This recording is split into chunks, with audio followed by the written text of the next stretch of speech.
Podcasts you love. From people you trust. This is Twit. Hi, this is Leo Laporte, and this is my Tech Guy podcast.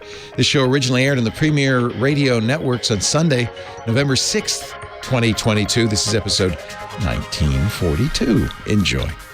This episode of the Tech Guy is brought to you by Adigy, the only Apple device management platform that combines MDM with live agent capabilities to manage and secure your Apple ecosystem, regardless of your Maxpertise. Visit Adigy.com/twit for a free 14-day trial to see how Adigy helps you manage your Apple devices in real time, because IT problems can't wait. And by Melissa. Over 10,000 clients worldwide in industries like retail, education, healthcare, insurance, finance, and government rely on Melissa for full-spectrum data quality and ID verification software. Make sure your customer contact data is up to date. Get started today with 1,000 records cleaned for free at melissa.com/twit. Well, hey, how are you today? Leo Laporte here, the Tech Guy. Time to talk computers. Yes, the internet. Yes, home theater. Yes, digital photography, smartphones, smartwatches, space, the final frontier, all that jazz. 8888 Ask Leo is the phone number. If you want to talk about tech with me, you can call in. Look at that. It's very modern. We have telephones now, thanks to that great man, Alexander Graham Bell, and you can, I don't know if he would recognize today's telephone, but you can use whatever that thing is to call 8888 Ask Leo. Now, Alexander Graham Bell, when he first came up with the phone, was a little puzzled as to how you would answer it. See, in those days, people didn't say hello to one another. No, they didn't have that yet. Good day, sir, and a good day to you, my friend. They didn't have hello. In fact, Alexander Graham Bell proposed that, being of a nautical bent, that you might say ahoy, as you would on a ship when you're hailing another ship. But he thought ahoy's maybe not clear enough. What if we did ahoy hoy? Ahoy hoy. It could have been, ladies and gentlemen. Instead of saying hey, how are you today? I could have been saying ahoy, ahoy, hoy, hoy. Ahoy, hoy. Now Apple, confused, I guess, about what you should call or how you should call their voice assistant, Siri. See, one of the problems when you have a voice assistant, this happened to us last night. We were watching a show, my wife and I, enjoying it. We hadn't gotten around to watching the new Jack Reacher yet. She was admiring Jack Reacher's physique. I was trying to follow the mystery. And for some reason, Amazon's Echo decided to chime in with a long-winded explanation of something no one asked her for. And then when we shouted, we used the A word. You can call it Echo. Alexa's, I said it. Alexa is very flexible. In fact, I have one of mine at home is named Ziggy. You can use Ziggy. Hey, Ziggy. You can use the A word. They don't do a hey, right? They just do the... And actually, the choice of these words is fairly important, because if you choose too common a word, what happened to us last night will happen all the time. Does it happen to you? In my home, as part of being the tech guy, this is kind of one of the disadvantages. I have to have them all. So every room in the house has both an Amazon Echo, a Apple Siri, and a Google voice assistant. All three, everywhere. In fact, the kitchen has Sonos too, so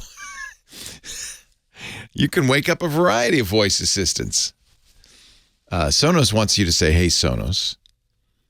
Google wants you to say, hey, Goog.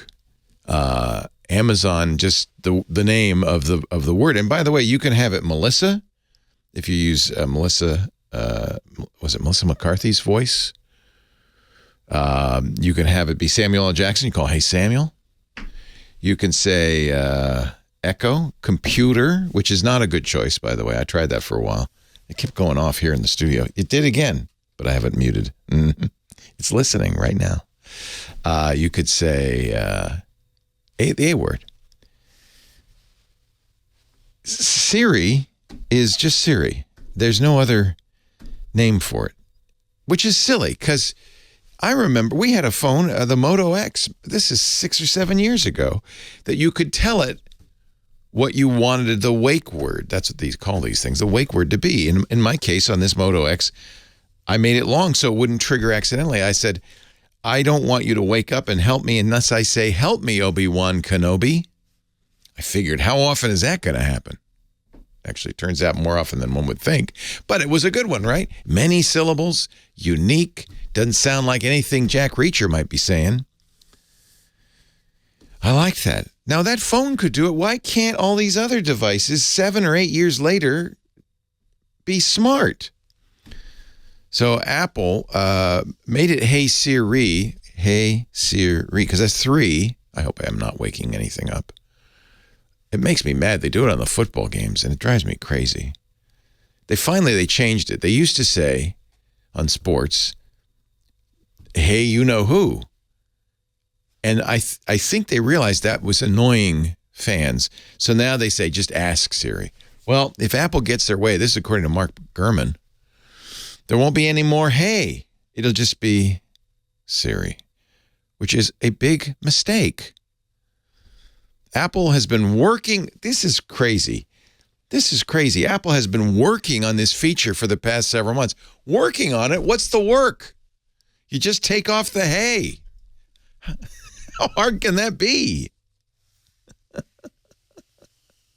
Wouldn't it be nice if you could change it? I don't understand why you can't. Apparently, if it takes them 4 months to take the hey off, there's something going on I don't understand.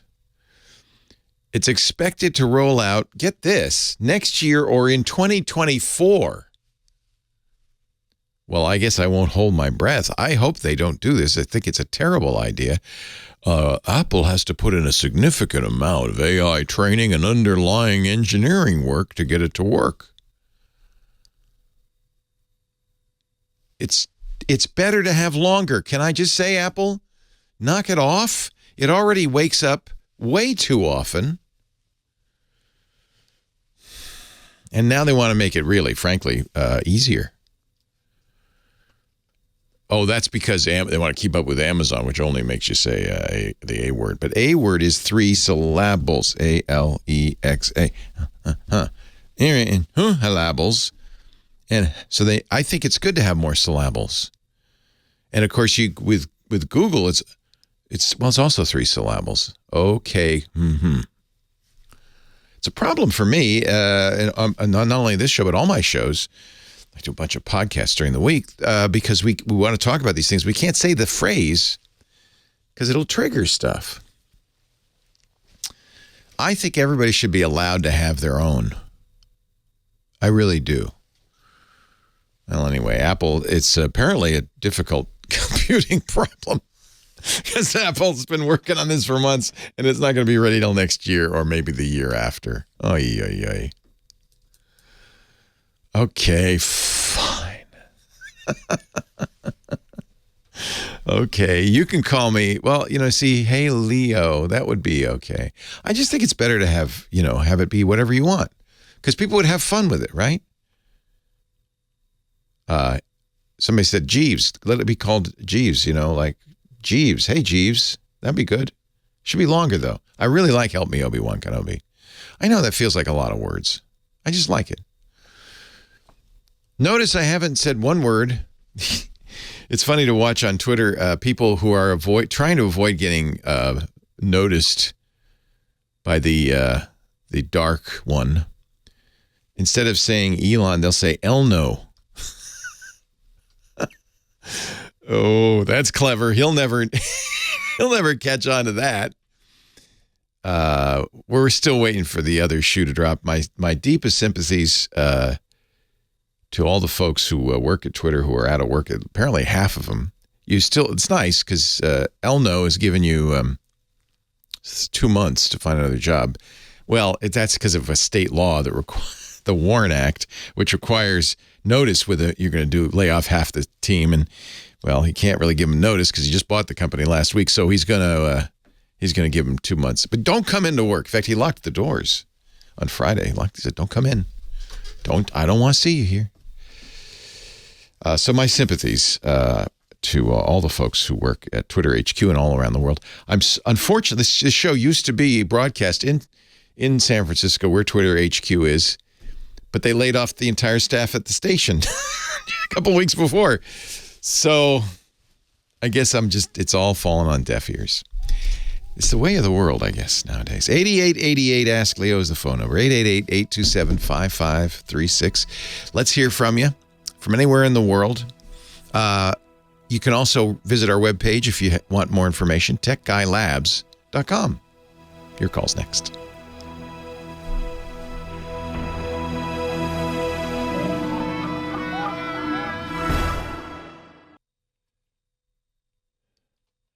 The company's begun to reach out to some people it laid off, asking them to come back, according to Casey Newton.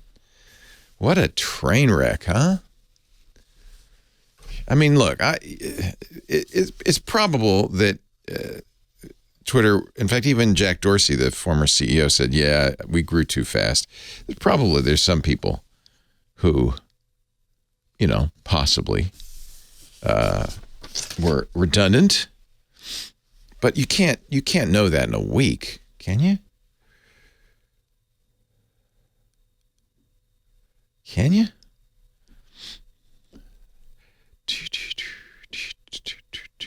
Should we call him Elno from now on?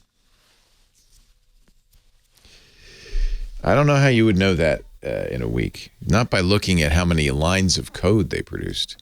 There's a great historic piece in I think Andy Hertzfeld wrote it, or it was Elno. Yes, I know. I think that's the joke, John. 20.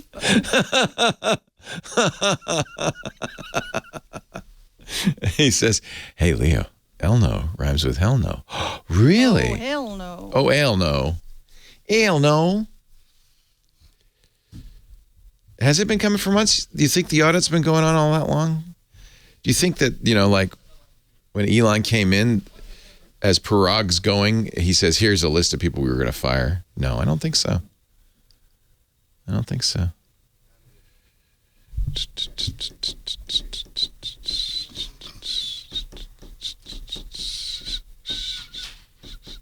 Oh, my God. What? Oh, my God, what? The people we have on the phone. Yeah? We're only missing Chris as your staple guests if you look at the list of the two top people. Oh, wow, that's cute. Too bad the third one's not Chris. That's cute. We have a Rod and a Sam. We just don't have a Chris. Hey, everybody.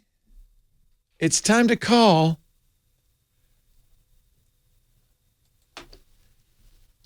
our candy girl.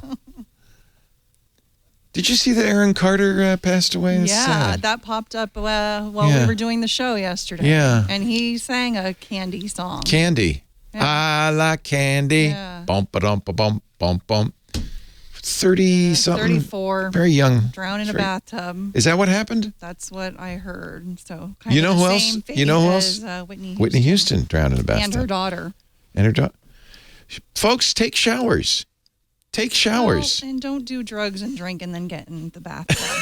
Okay, that's probably good advice as well.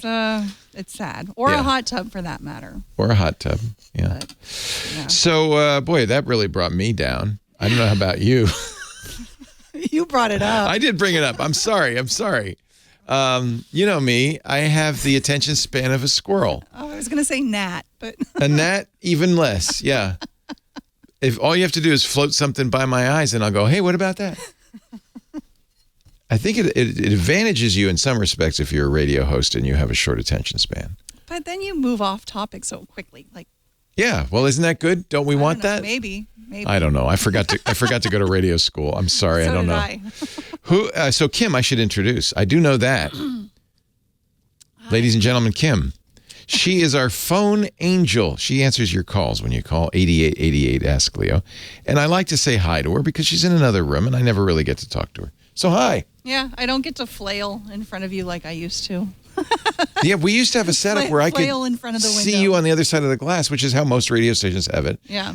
And so if you want my attention, you could wave. Now I can't. It's fine. I can't see a thing. Better for you. Well, remember, I have very easily distracted. I actually have to tell people, don't come in the studio when I'm talking because I'll fumble, I'll fool around, right? All right, Kim. Let's go to Rod in L.A., but not that Rod. Yeah, it's funny. Kim was noting we have a Rod and a Sam on the line. All we need is a Chris, and we'd have the... But not that Chris. But not those people, other people. Rod's coming up, our Chris. space guy, Rod Pyle, third hour. Chris Marquardt, our photo guy. Sam Abuelsamid, our car guy. But right now, it's the other Rod from Los Angeles. Hi, Rod. Hey, how you doing, Leo? I'm well. How are you? I'm doing okay. I'm actually calling to follow up on a conversation we had about a month ago. I had a Western Digital MyPassport hard drive that stopped working, stopped being recognized. Yeah. And a couple of, I guess you and a couple other people in the chat room talked about this newer tech universal drive adapter. Yeah. It's USB Bear drive adapter. I found one on Amazon and purchased it. And when I got it, the problem is none of the connectors on that thing actually connect to this MyPassport. We have to open it up. I did. Oh, okay. And Yeah, so check it inside out. the MyPassport, MyPassport is a USB drive from Western Digital. Western Digital makes hard drives. So they're always looking for new ways to sell hard drives. This is one way to do it. Put it in a USB enclosure, and then it's an external drive. But inside there's just a regular bare hard drive like you'd have for a computer. The problem is there are all sorts of kinds of hard drives. In fact, the adapter you got, many people sell it. I use the one from Newer Tech. Will fit SATA drives, and will fit the old ATAPI/IDE drives, and will fit laptop drives. But maybe there's something else in that Western Digital. What does it look like? Well, and the only thing that looks like a separate connector is a little kind of it's like flat on the end, and it's got 6, looks like copper connectors. It sounds like a SATA connector. Yeah, but the Newer Tech said it was good for SATA, but none of the connectors work with it.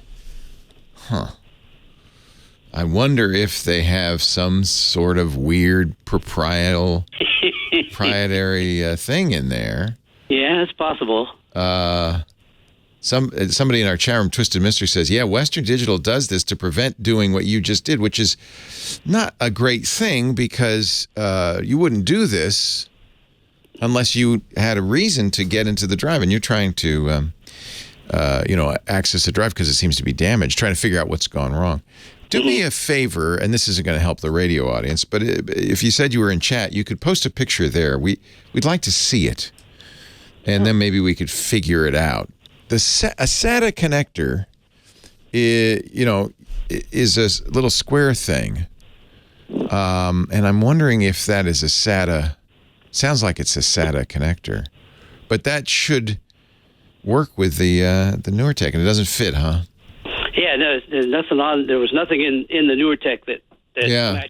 I tried just kind of putting them all together, and nothing really kind of works. So all right, let me see here. There's here's from the Western Digital community. Somebody's I see this connector. Oh, that's interesting. So WD 2.4 portable USB drives do not have standard SATA. They use a USB interface. So they don't. Oh, that's interesting. So all the USB circuitry is actually on the drive, and that's interesting. So I'm looking at a picture. I don't know if it looks like yours. Are you seeing our video or no? I'm sorry. Where's the? Get into your... I'm putting it on my video at live.twit.tv, but I'm guessing that's what this is. So now what do you do? I wish I'd known. I'm sorry. I apologize. But That's okay. I mean, the newer tech is a I was useful... really surprised when I opened it up. Yeah, it's a useful thing to have. This is a terrible-looking connector. And it looks like it is, in fact, proprietary. Which means you won't be able to probably buy an interface to it. It's very weird looking. It also has additional pins, which makes me curious. Can you pull? Is it a metal projection that's coming off? Can you pull it off? No, it's pretty much part of the It's part board of it. there. Yeah. I was trying to figure if there's anything else I could do to take this apart any more than I already have. Yeah. No. if you unscrew those screws, you'll be opening up the drive and then truly ruining it because air. Yeah. You don't want air to get in there. Well, you don't want dust to get in there. Actually, air does get into there.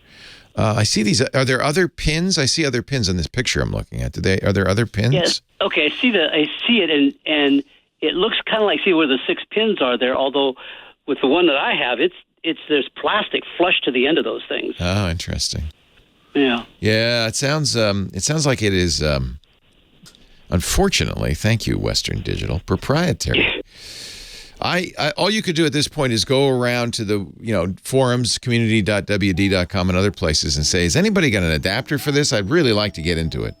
Yeah. I think it's USB 3. You'd really like to get to the bare drive, not the USB. That's the key. Sam Abuelsamid, car guy, coming up. Boy, that's annoying. Increasingly companies do these kinds of things, and it's just not. It's not friendly. It's not a friendly. They're saying in the chat room it's a USB 3. I'm looking at it. I'm trying to see. So there, the one I'm showing, the one I'm looking at is not. It sounds like not the same as the one you have. It's not a micro USB connector or something like that, right? No. Yeah. I mean, it's similar. It's similar actually to what Apple, like the kind of roundish sort of, Wow, and the newer weird. Samsungs are. That's really interesting. That's A Type C. It's like a Type C. Well, it might be a Type C yeah, connector. If it is a Type C, you might try just plugging it in, see what happens. It could be just a Type C connector. I guess I'm not sure why they do this. So that means the enclosure has no circuitry at all. It's just a box that you put it in to keep the electronics away. So you might plug a Type C in and see what happens. It wouldn't hurt it. Chat rooms kind of has all sorts of thoughts about this, but I'm not familiar with it. Sam, you said you have something like this? Sam? Yeah, I've got one right here. Where's my video not showing up here? There we go. Start video. Yeah, I've got one right here that I opened up recently that failed on me, and that is the USB 3 micro connector. So the smaller port in here is a standard USB micro. Yeah. And then there's the extension beside. They sold these for a number of years. Oh. So you could plug in a USB micro USB cable. USB cable to the one side, and you would just have USB 2 speeds. Yeah. And then if you have the extended cable, it'll give you the faster USB 3 speeds. Okay. So I don't think you care about the speed so much, Rod. You just want to get your data off of it. The problem is USB hides a multitude of sins. So, for instance, SpinRite can't really do everything it wants to do. You kind of want to see the drive without the USB interface on top of it. Yeah, that's exactly why I opened up mine. Yeah, that's why you open it up and take it out. Is it this kind? It's not this kind of cable. Yep, that's the one. Oh, okay. That's the USB 3 kind of cable. Yeah. Okay, so you could plug that in, and you'd get data off of it, but you wouldn't get around the USB interface. And that may, it's worth a try, but I suspect you're going to have exactly the same result that you would have with the enclosure, because the enclosure is not doing anything. The enclosure is just keeping dust out and keeping you from touching the circuitry and stuff. You'd like to kind of get to SATA somehow. I wouldn't throw it out yet. Maybe we'll come up with an answer. But it sounds like you have a USB interface to it. It's really those pins sticking out are probably a SATA interface. Yeah, that's why when you have pins. Yeah, if you could get a connector. If the you newer knew what tech the doesn't plug into the pins. Yeah. Like I said, my pins don't actually stick out. They're actually encased in a black plastic. Yeah, they're really trying to keep you from doing what you really want to do. That is so annoying. And this is about 3 years old. How vital is this? Because if it really is vital, you can't go to Drive Savers. They'll have solved this already, but it'll be expensive. Yeah, well, I've gotten some quotes from $300 to $400 in. Well, that's not too bad. That's not too bad. Knowing they're not going to have to open it, they just have to access the data. Yeah, thanks, Rod. I don't have an answer for you, but thank you for calling. And I'm glad you've added to my database. I'm adding that to my database.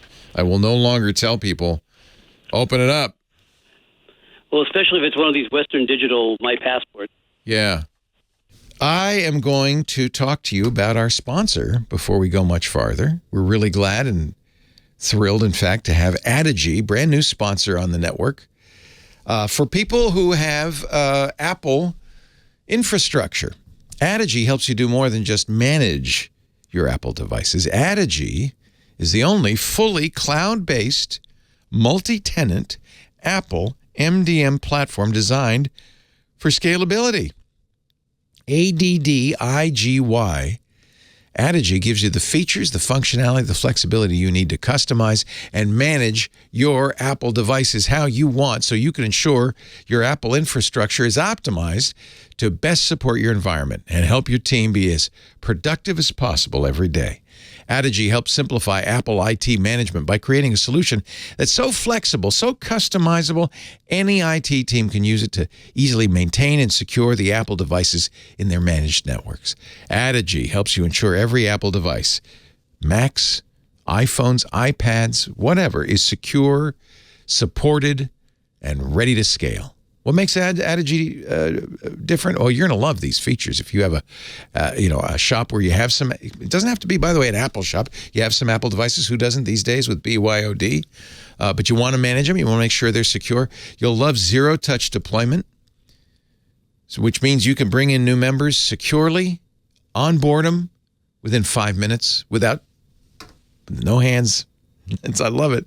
Secure authentication with trusted providers. Eliminate security gaps with tested, authenticated features your users can rely on. You'll have real-time device monitoring and automated remediation, which is great. So you can, if you've got issues, you can resolve them automatically, instantly, before they cause downtime. Custom compliance features so that your compliance needs are met.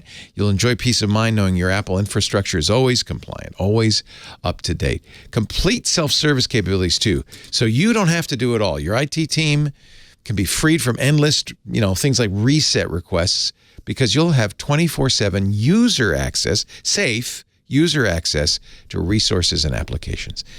It does all the patch managements for you, preventing delays, fixing bugs early, minimizing downtime. You can roll out new updates and patches ASAP.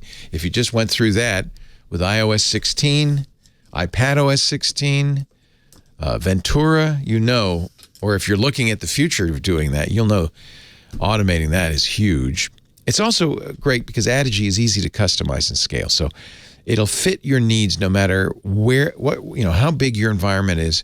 Fast, free, cater to migration. I love that. An MDM tool that works as hard as you do at the speed of now. Now, to get started today with Adigy's award-winning support, when you partner with Adigy, you get white glove support from a team of experts who live, eat, and breathe Apple. Go to adigy.com/twit. They care about your success every bit as much as you do. That's their motivation. We're not talking a cookie-cutter MDM solution here. Adigy's, I think, kind of obsessed, in a good way, with helping you secure and scale your Apple environment, and they sure have the expertise. If that sounds right for you, let's get to work. Guarantee your Apple success with Adigy. Visit adage.com/twit for a fast, free, and easy 14-day trial. Being productive doesn't have to be a pain in the asterisk. Start with your trial and learn why more than 4,000 companies use Adage to remotely track, configure, manage, and secure their Apple fleet. ADDIGY, adage.com/twit. Thank you, Adage, for supporting the Tech Guy Show. Much appreciated. And thanks to all of you for supporting us by going to that address so they know you saw it here. Adage.com/twit.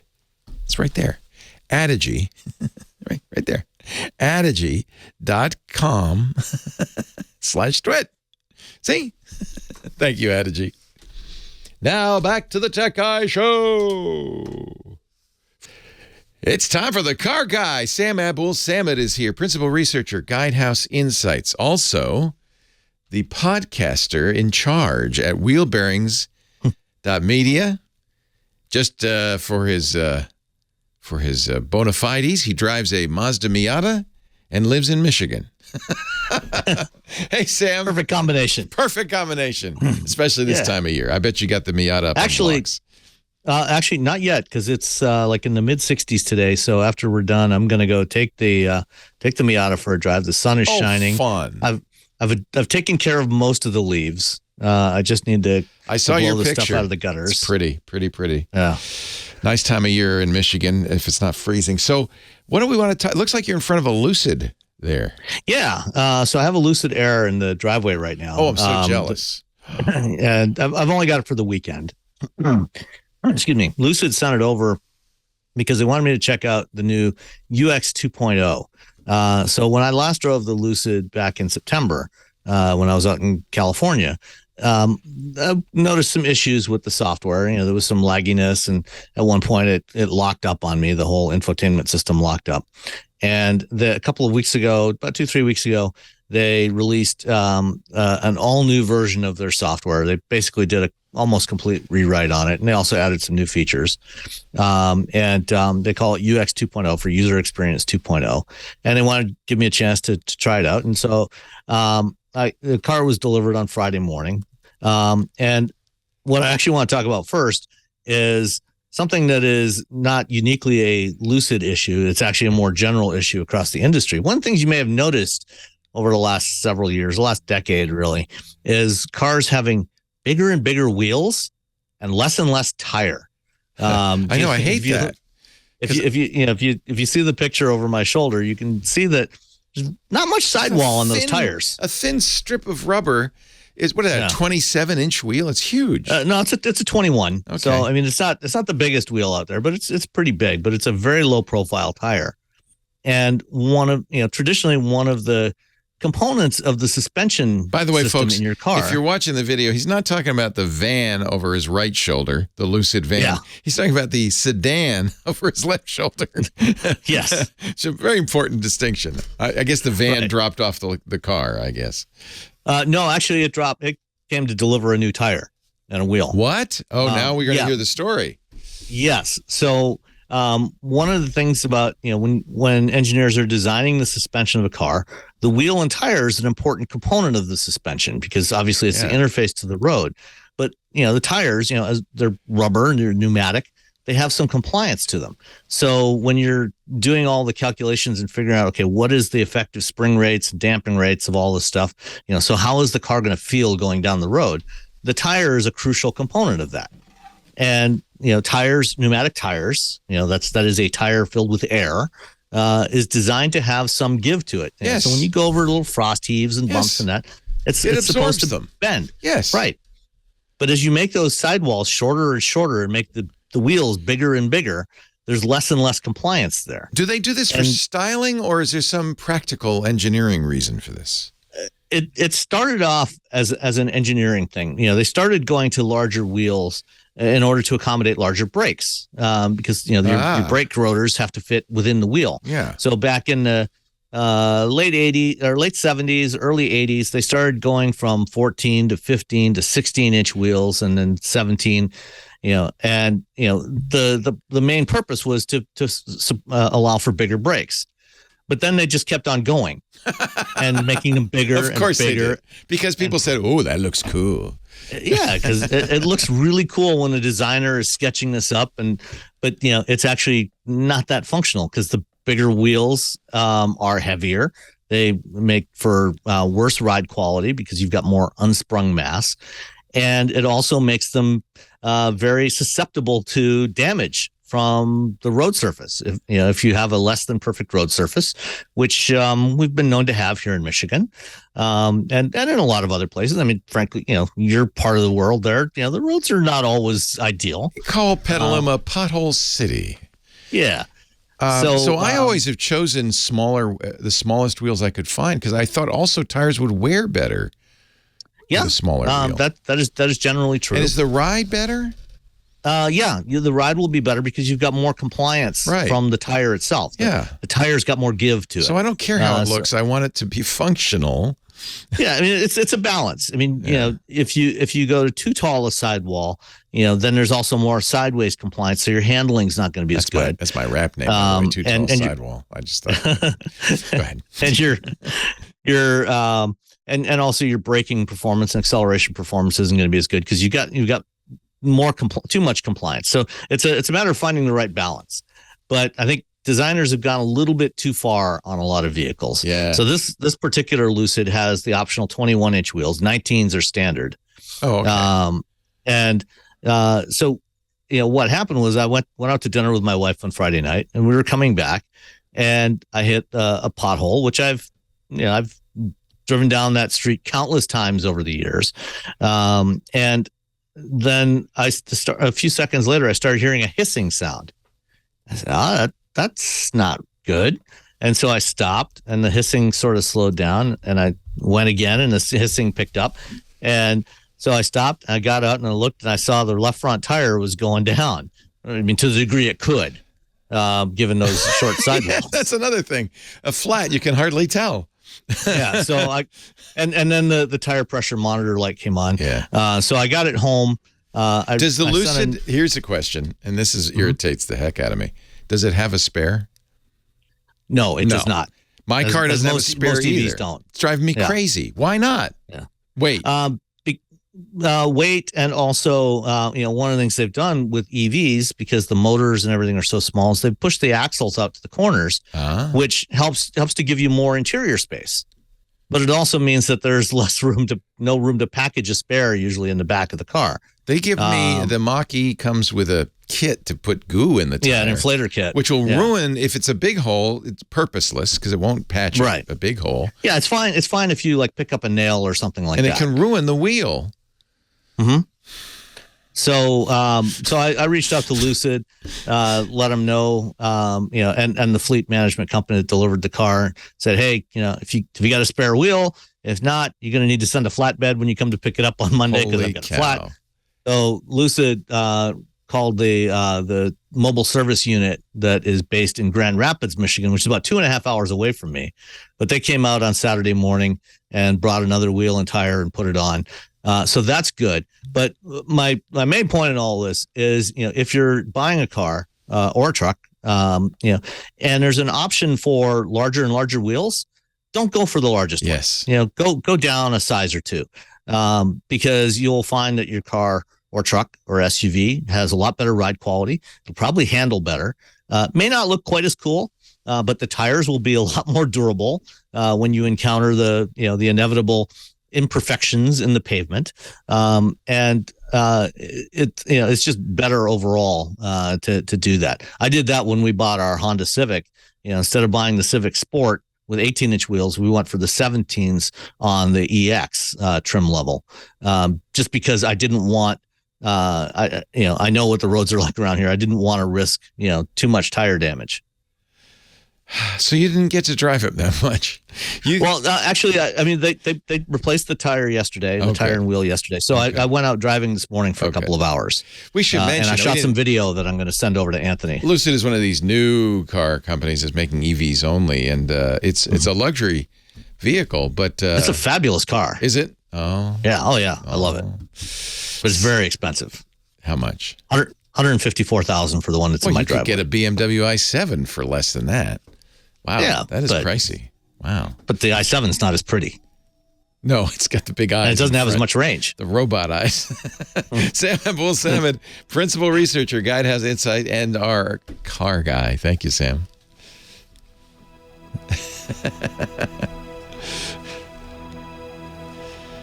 I drove the i7 this week. Was it nice?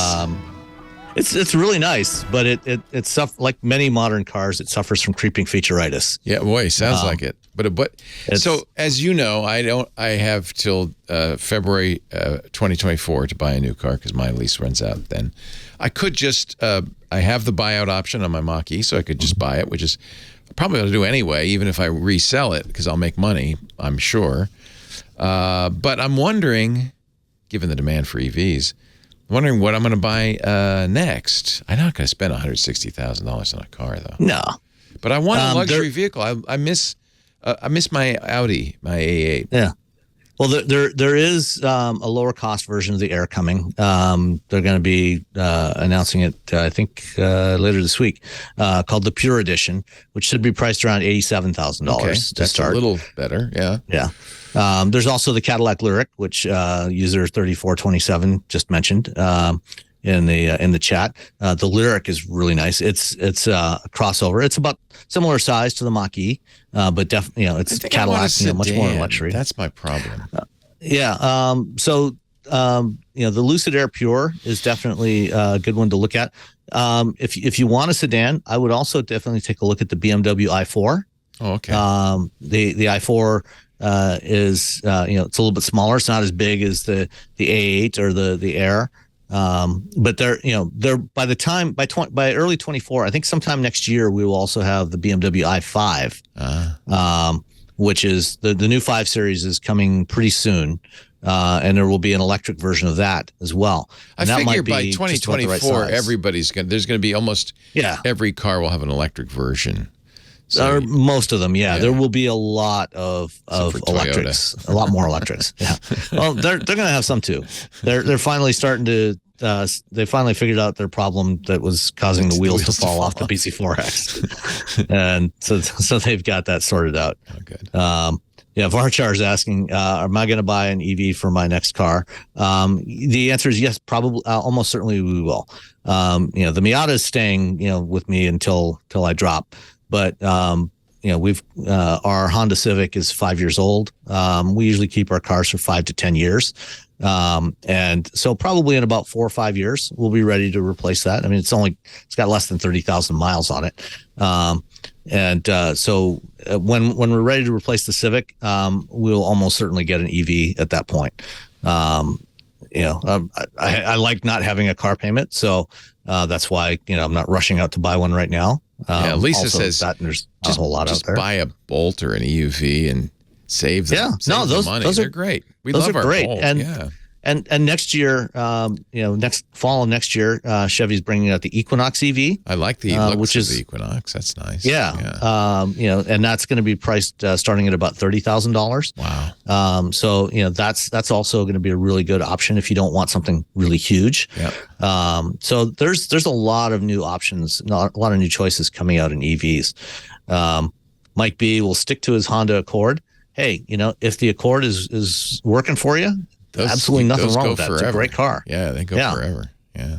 Yeah. And that's why we'll probably keep our Civic for at least another 4 or 5 years. There's no rush to replace it right now. It works great. We love that car. So I just like not going to gas stations. I really have to say, I really enjoy. I really enjoy that. I hear you. When I do have EVs or plug-in hybrids to drive, it's nice to be able to just plug them in and not have to deal with that. Start the day with a full tank. Can you stick around for the top of the hour? Absolutely. All right. We'll talk in a few. Does anybody really know what time it is, though? I mean, that's the question. Is it 11? Is it 10? Is it is it noon? Is it 3? I don't know. Leo Laporte, that's a good song to play on the day we return to standard time. People, you might remember that the Senate passed a bill last year. I think it was last year. Maybe it was this year. Sometime, some distance ago, saying let's just be daylight saving time all year round. But the House didn't. So I don't know why. So we I think we're going to be setting the clocks. I actually, you may remember from years past, every 6 months I'd go on a tirade about what it might. Yeah, Mike B's already saying, here comes Leo's DST rant. Yes. But I've mellowed in my old age, because I realize if you're in a northernmost, like Ypsilanti or Oregon or Washington State or heaven forfend, Canada. Well, Canada, I guess they're on their own time. Alaska, there you go. That if you don't change the clocks, you're getting up and it's dark at 10 in the morning or 11. So I understand. I'm not unsympathetic to that. We can get you. Look, we're very adaptable. I don't know. I think I'm going to drop the rant. I don't care anymore. I guess that's it. I've arranged my life so that I don't have to be to work till 11 o'clock in the morning, my time, ever. That once in a while, some tech company will have an early morning event, like Microsoft. I'm looking at you, Microsoft. And I will have to get up earlier and be at work, at 7 or 8. Not happy about that. But most of the time, I don't have to be here at 11. So the heck with it. You guys can worry about it on your own. That's selfish, isn't it? Yeah, it is. I don't have a dog. I guess what I'm saying is I don't have a clock in this hunt or something. 8888 ask Leo. Now let's see. I think we did Rod. So let's do Sam in Alameda, California. Hi, Sam. G'day, Leo. G'day. How are you, mate? I'm doing okay. Good. Leo, the exact Pacific Daylight Time at this moment is 11:49:06:07:08. That's what my clock says too. Isn't it nice? We used to have to go around the house and change all the clocks. At least we don't have to do that anymore. Yeah, well, there's a website you can go to, which is time.is. Yes. Or time.gov. There's quite a few of these, yeah. Well, time.is is, I don't know anything that does it as well as that. I'll try it. Time is, I get it. Time.is. Yeah. Oh, look at that. Yeah. And it says my clock is ahead by 1.9 seconds. Well, mine says that my time is exact. Your computer's supposed to check and set it, but Windows apparently has decided to, take the day off. And well, it does sometimes. It's not always. It's not often you see it exact. Yeah. Well, this is good. I like it. I will use this time.is, and it knows your time zone, so it does it right. Now, see my Mac. That's interesting because my Mac says my time is right, but Windows is a little off. And of course you can try it on Android as well. Yeah. Sure, it should work on everything. But that's the nice thing is our devices now are very good about getting the time right, which I like. Yeah. And of course, we're still on Pacific Daylight Time for another few hours. Wait a minute. You're in Alameda. No, what do you mean Pacific Daylight Time? We're in Standard Time now, aren't we? No, not yet. Not till 2 a.m. tomorrow morning. Well, then what time do you think it is right now? 11:50 and 49. You didn't set your clock back an hour last night? I didn't need to. Windows did it for me. Okay, what can I... Now I'm very confused. But you're saying that we don't actually enter Standard Time until tomorrow? 2 a.m. tomorrow. 2 a.m. on... Yes, it was Sunday. This morning, 2 a.m. We entered it. We're in Standard Time. I don't think so. Okay, well... Oh, are we? Okay. Yeah, I think we are. Right.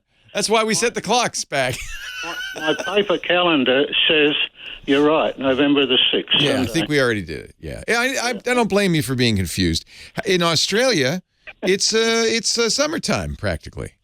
So... Well, in the eastern states, it's Australian Eastern Standard Time, yeah. Yeah. Are you from the east or the west? I'm from the central. Central. Ayers Rock area. That's right, the same time zone anyway. Yeah. It's a big country. It is. Yeah. I've got an Adelaide clock here somewhere. I got too many icons on my desktop.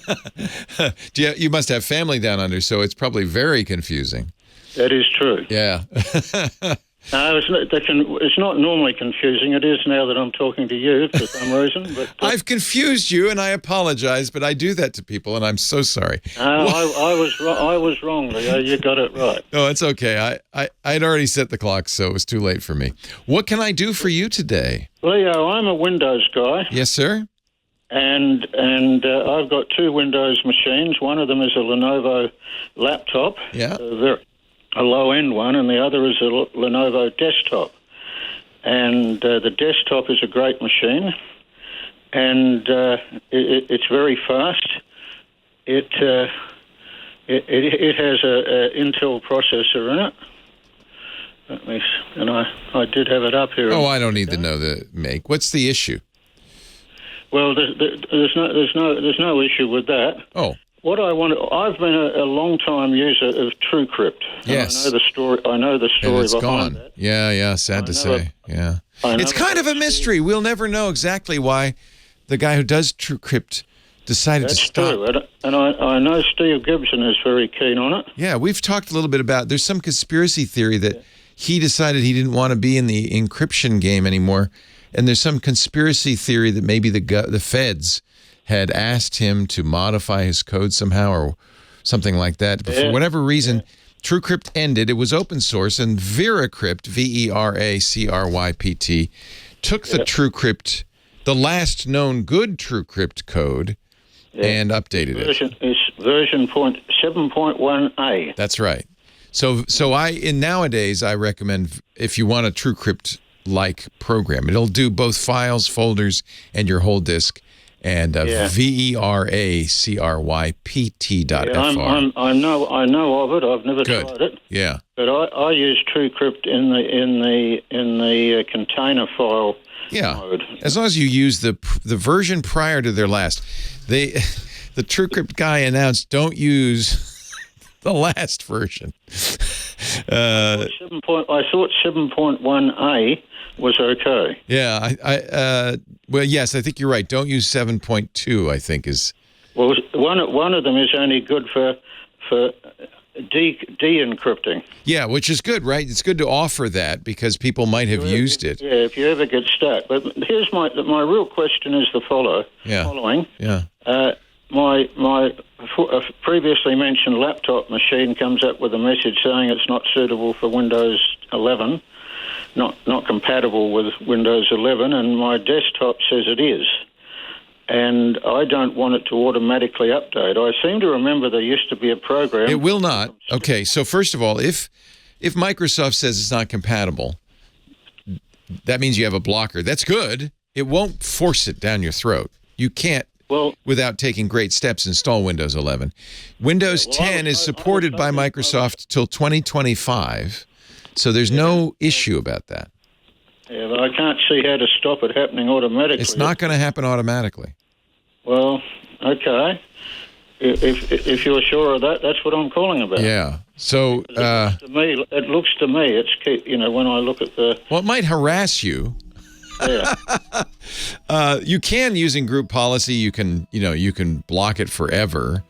But if it's saying you're not getting it because there's something with your system, then I wouldn't worry about it. It's not going to try to do that. I'll give you some choices, though, in the show notes. Leo Laporte, the tech guy.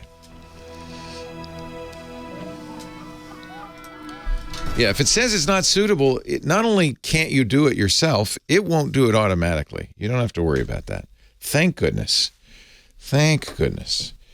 Someone did. Someone got an electric vehicle. That's what someone did. Now, I bring you Sam Abuelsamid and his Lucid Tire. All right. So Eric Duckman earlier in the chat saying that he loves his hybrid, and that's a great thing. Hybrids are a fantastic option for somebody who really is. EVs don't necessarily make sense for everyone just yet. Depending on what your life circumstances are, where you live, it may not be convenient to plug in an EV, to drive an EV. And so, a hybrid is a fantastic option to save you a lot of money on fuel. It's much more efficient. And nothing wrong with continuing to drive a hybrid for the foreseeable future. Redacted talked about tubeless tires, in fact, was referring to non-pneumatic tires. So this is a concept that's been around for a while. I think Michelin first introduced it in the mid 2000s, probably somewhere around 2006 or 7. They introduced a concept called the tweel, that you basically, instead of a traditional wheel and tire, you have a wheel that has flexible polymer spokes, and they're usually angled, so it's got some compliance like a tire does, and then a rubber tread around the perimeter of the thing. So it's all basically one piece, and they've been working on continuing to develop it. But for consumer vehicles, it's not quite ready yet. It's still a little more costly, a little more, the performance is not quite up to par yet, but these are being used fairly commonly now, particularly for off-road vehicles, because since they're non-pneumatic, you don't have to worry about puncturing them when you drive over sharp rocks and things like that. So a lot of off-road vehicles, 4x4, like these quads and quad cycles and side-by-sides, are available or offered with these non-pneumatic tires now. And there's a few links in here in the chat. A couple of people dropped in links I did to a Bridgestone page. And so those types of vehicles are where they're primarily using those non-pneumatic tires now. Then Lou Maresca was asking about an EV with 7 or more seats, and this is an interesting category. Obviously, there's a lot of larger SUVs, 3-row SUVs out there with 6 or 7 seats in there, or 8 in some cases. But there's not a lot in terms of EVs in that vehicle form factor yet. There's the Tesla Model X is available with 3rd row, and the Model Y, but those are pretty cramped in that back row. But there are a bunch of EVs coming in the next couple of years that fit into that category. Ford is going to be introducing an electric Explorer in 2024, as well as an electric Lincoln Aviator. Hyundai is going to have the Ioniq 7, which is their 3-row SUV. There's also the Kia EV9 that is coming. Both the Ioniq 7 and the EV9 concept versions that give a hint of the design of those were shown last year at the LA Auto Show. And we may be seeing the production version of those coming up next week at this year's LA Auto Show. User 3427 mentioned some Mercedes EQS SUV. That is also a 3-row, although the 3rd row again in there is pretty tight. It's kind of minimalist for a 3rd row. I think Lou's looking for something probably a little bit bigger than that. And so there will be if you're looking for a full size SUV, like a Ford Excursion or Ford Expedition, Chevy Tahoe size vehicle, we will be seeing electric versions, at least of the Suburban and Cadillac Escalade coming probably the 24-25 timeframe. Jeep is also going to have an battery electric version of the Wagoneer coming, and the Wagoneer is quite large. So if you're looking for a 3-row SUV that really has room for using all 3 rows, especially if your kids are getting older, then might hold off until 20. Probably, I think the Wagoneer is probably going to be a 25. But 24-25 timeframe, we should start to see some of those larger 3-row SUVs. So those will be I think particularly useful for what Lou is looking for, or anybody else that's got a larger family. Let's see. Dr. Mom Grandma says, yep, the third row is only suitable for small grandchildren. Yeah, pretty much. Let's see. Rachel Chun says, what do you think of the Mazda MX-30 with rotary extender? Rotary sounds like the perfect application for this. Quiet, smooth, small, efficient. I think I'm in love. Yeah, I mean, I think that's going to be a really interesting one. I've driven the MX-30, the current version, which is just battery electric, and it only has 100 miles of range. It drives really well. It drives like a Mazda. And it's quite fun to drive, but it doesn't have much range. And Mazda is planning a version of it with a range extender using a small Wankel rotary engine, like in the old RX-7. And that is an excellent application for a rotary engine because it is so compact and power dense. It's easy to package in a vehicle like that. The question is, we don't know if they're actually going to offer it here in North America. Mazda's been a little cagey on whether they're going to bring that to the U.S. market. It probably will be offered in Europe and in Japan, but North America, maybe not so much.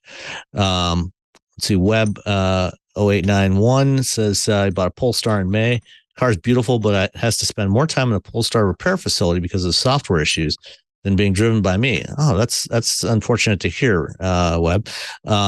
I have not heard of any major software issues with the Polestar 2. I've driven several of them now. I actually had one last week. Really like that car. But not sure what's going on with the software issues. Actually, the one software issue that I have noticed with that is more so. I know that there is an issue with software with charging with certain types of home chargers. I know that the Polestar 2 will not charge with my home charger. My charger, it's Electron charger, level 2 charger, works with every plug-in vehicle I've tried except for the Polestar 2 and the Volvo XC40, which is the same, essentially the same car, different body. But I know I've talked to Polestar. They know there's an issue there with that charger and a couple of others, but they haven't released an update for that yet. Redacted asks, what about the new VW out of sync? I'm not sure what that one is. I know there's the ID Buzz that's coming in later next year. It's already on sale now. A 2-row version of the ID Buzz is on sale in Europe now. A 3-row version is coming to North America next year. That's a little bit bigger, and will have more range than the European version. But not sure if that's quite big enough for what Lou's looking for. He says, yeah, the Escalade is big enough, Wagoneer as well, but these are all overpriced. Yeah, that is true. The Wagoneer, there's the base, there's a standard Wagoneer and a Grand Wagoneer. The Grand Wagoneer definitely can run up well over $100,000. The base Wagoneer starts, at least the gas version right now, starts about 65. I don't know where the EV is going to start. It's probably not going to be less than 70 though.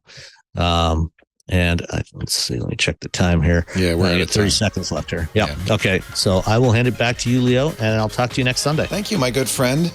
All right. I will see you soon. You too. Enjoy your Lucid. All right.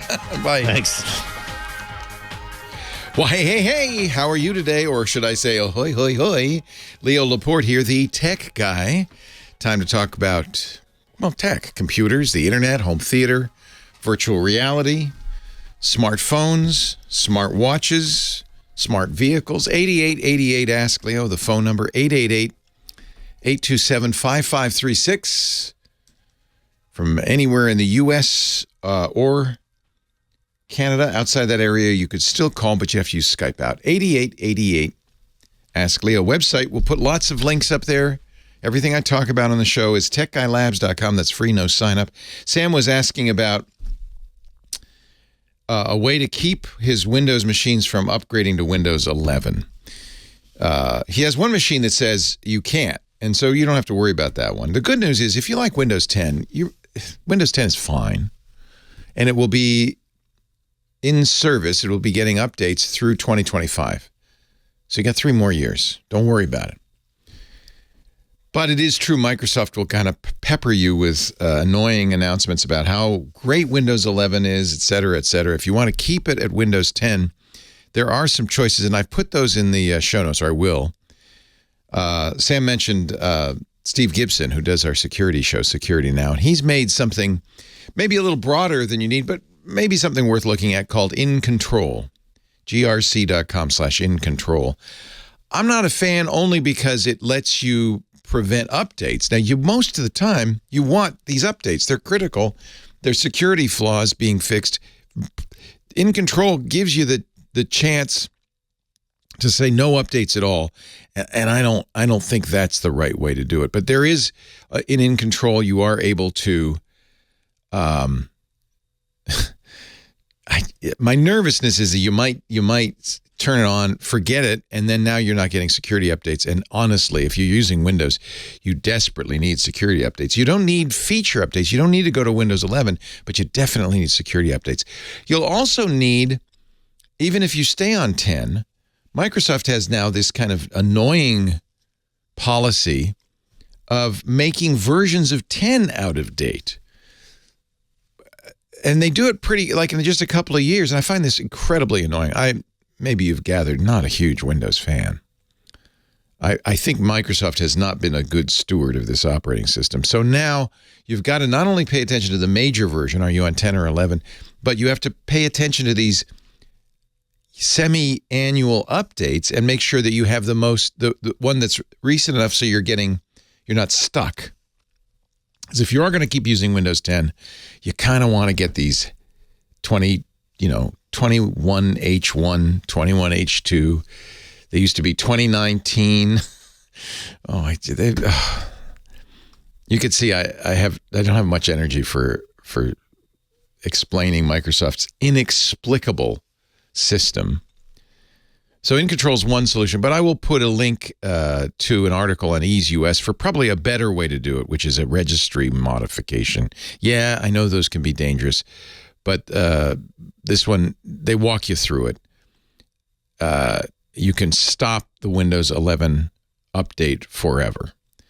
You have to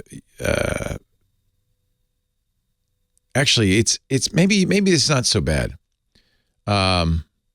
If you have services.msc, you can scroll down Windows Update and you can disable Windows Update. Boy, that seems so dangerous to me.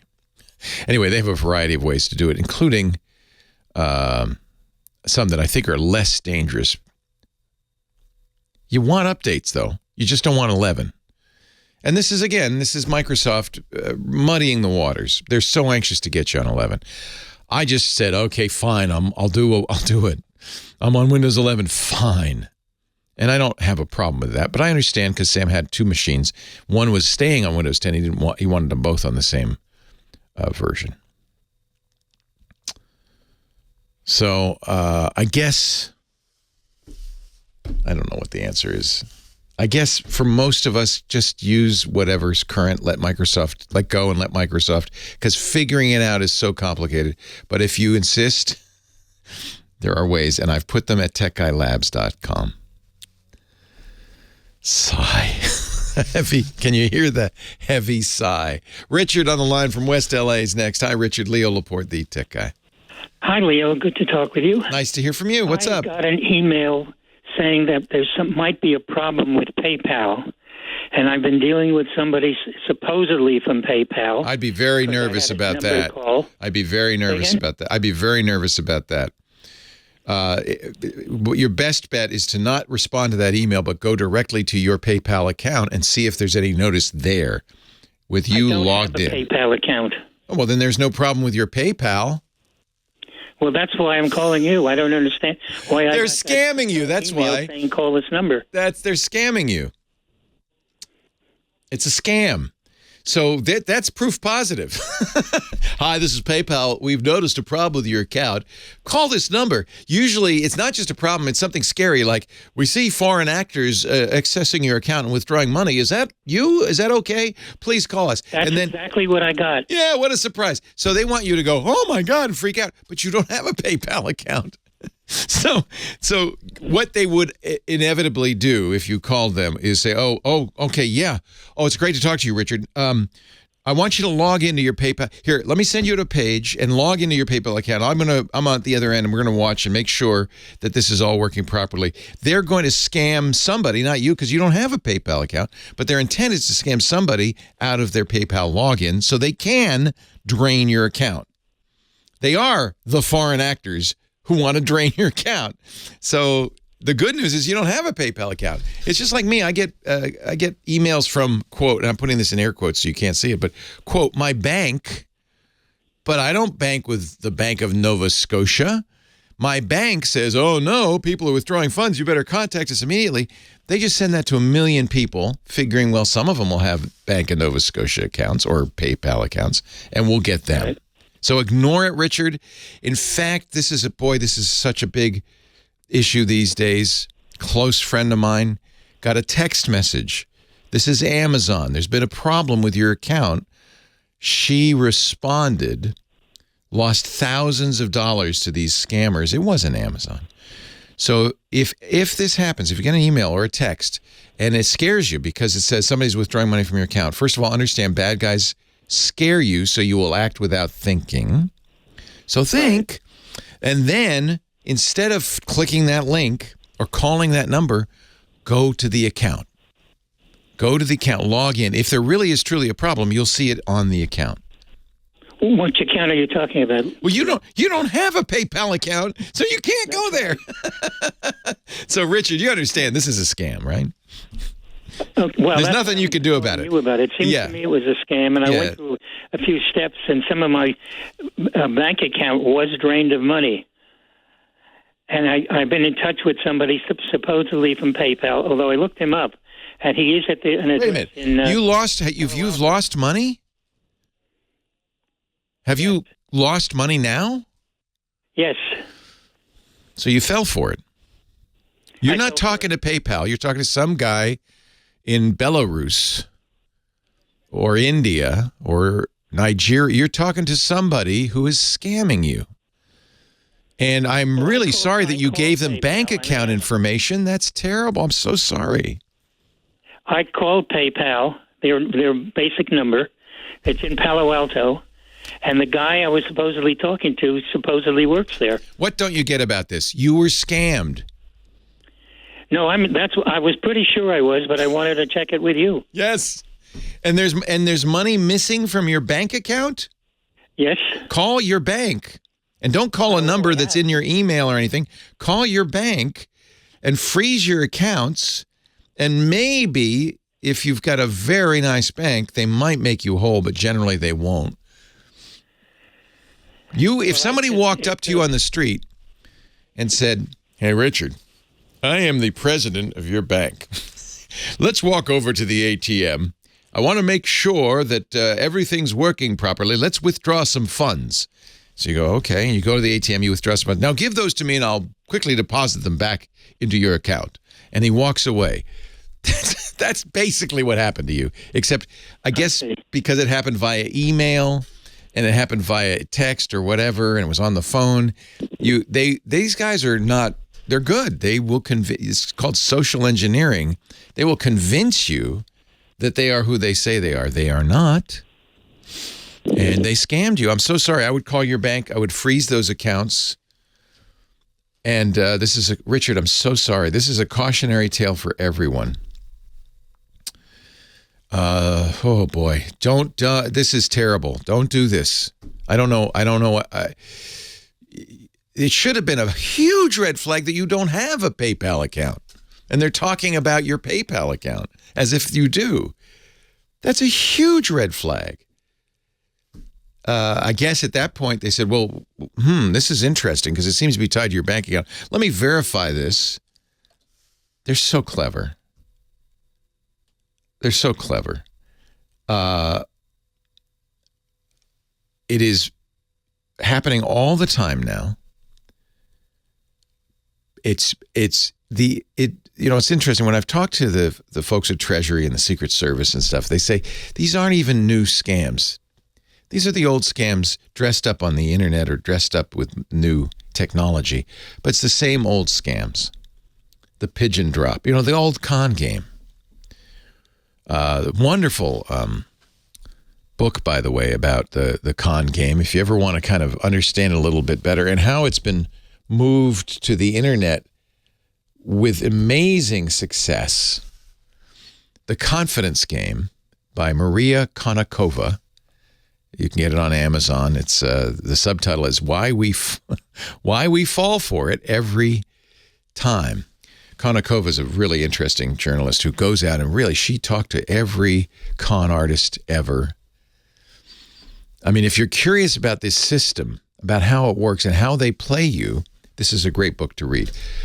Honestly, here's the deal.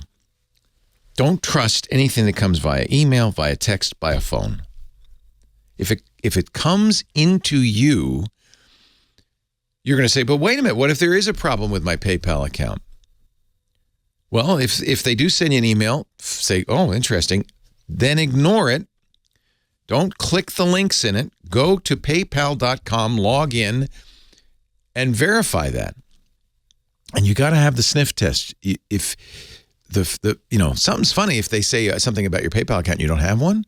I couldn't log in. Well, then clearly they're phishing, right? Use your nose, trust your nose. If you don't have a PayPal account, then it's bogus. If you don't have a Bank of Nova Scotia account, then it's bogus.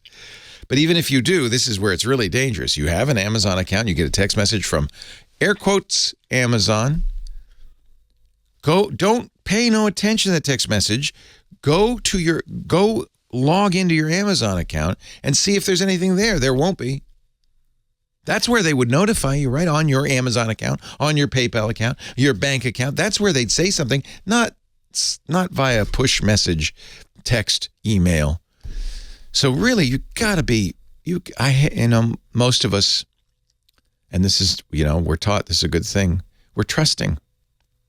We trust people. But the internet has brought a whole breed of scammers right into our lives, like right there on our phone, in our email. You can't trust anybody. I don't want you to be a non-trusting person, but trust but verify. I don't know. Maybe we need to be a little bit more cynical. They're out to get you. They want your money. I'm so sorry you lost money, Richard. I'm so sorry. Contact your bank. Follow through on this because these guys might still have access to your account. They will drain your account if they can. 8888 Ask Leo. Chris Marquardt, photo guy, coming up in just a little bit. I love people. I trust people. But verify. More calls right after this.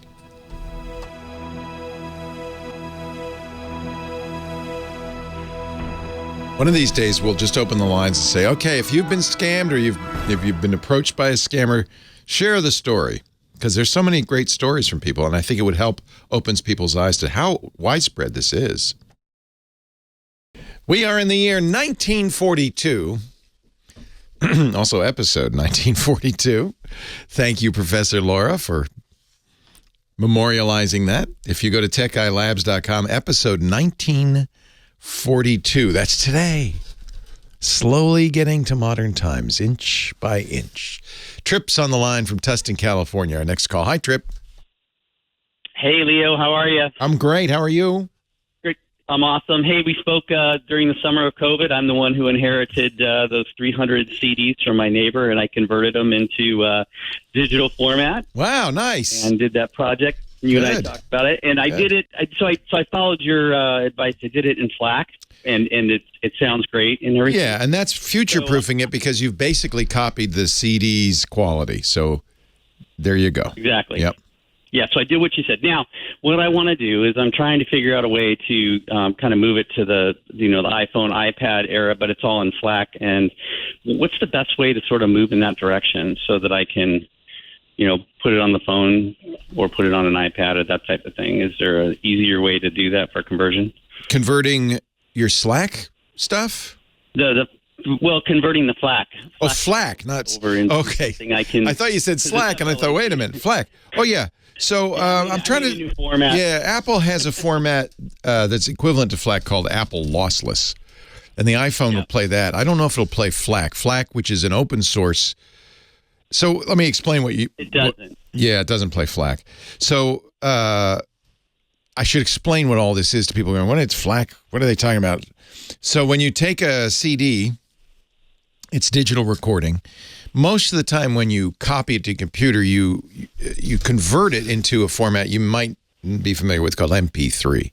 The problem with MP3 is the advantage of it is very small. It's about 1/11 the size, but the disadvantage of it is in order to get that compression, to squeeze it to that size, where you get a whole CD on your computer in 50 megabytes, you have to take bits out.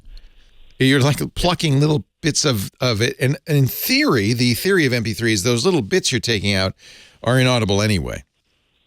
But if you know what to listen for, they're not inaudible. And there's no going the other direction. It's a one-way trip down low-quality street.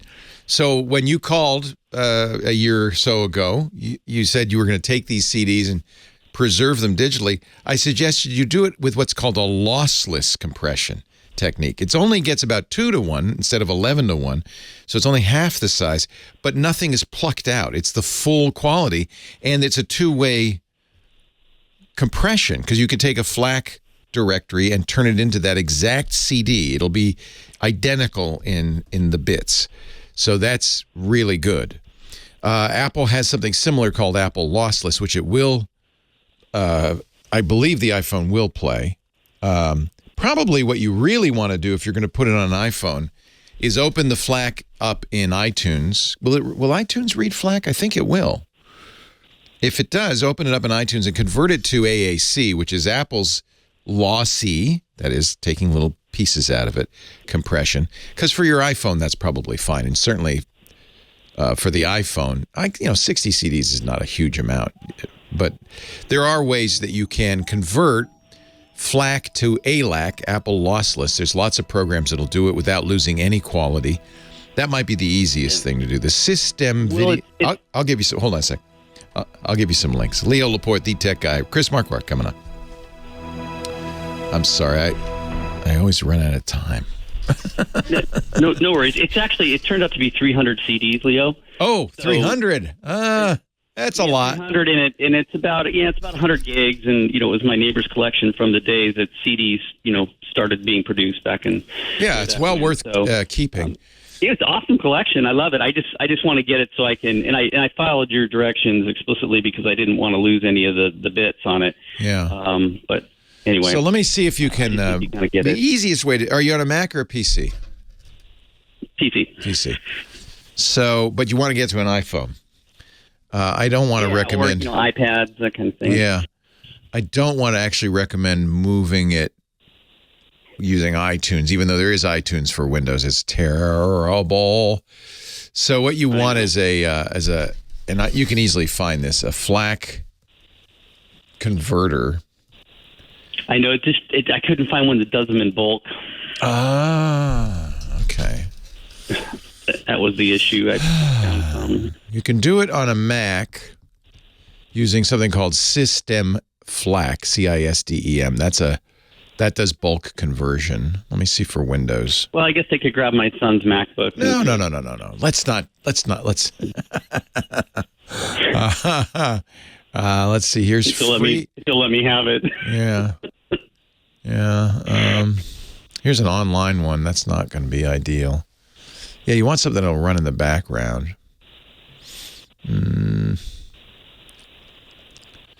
Because you won't lose any bits. It's really a simple conversion.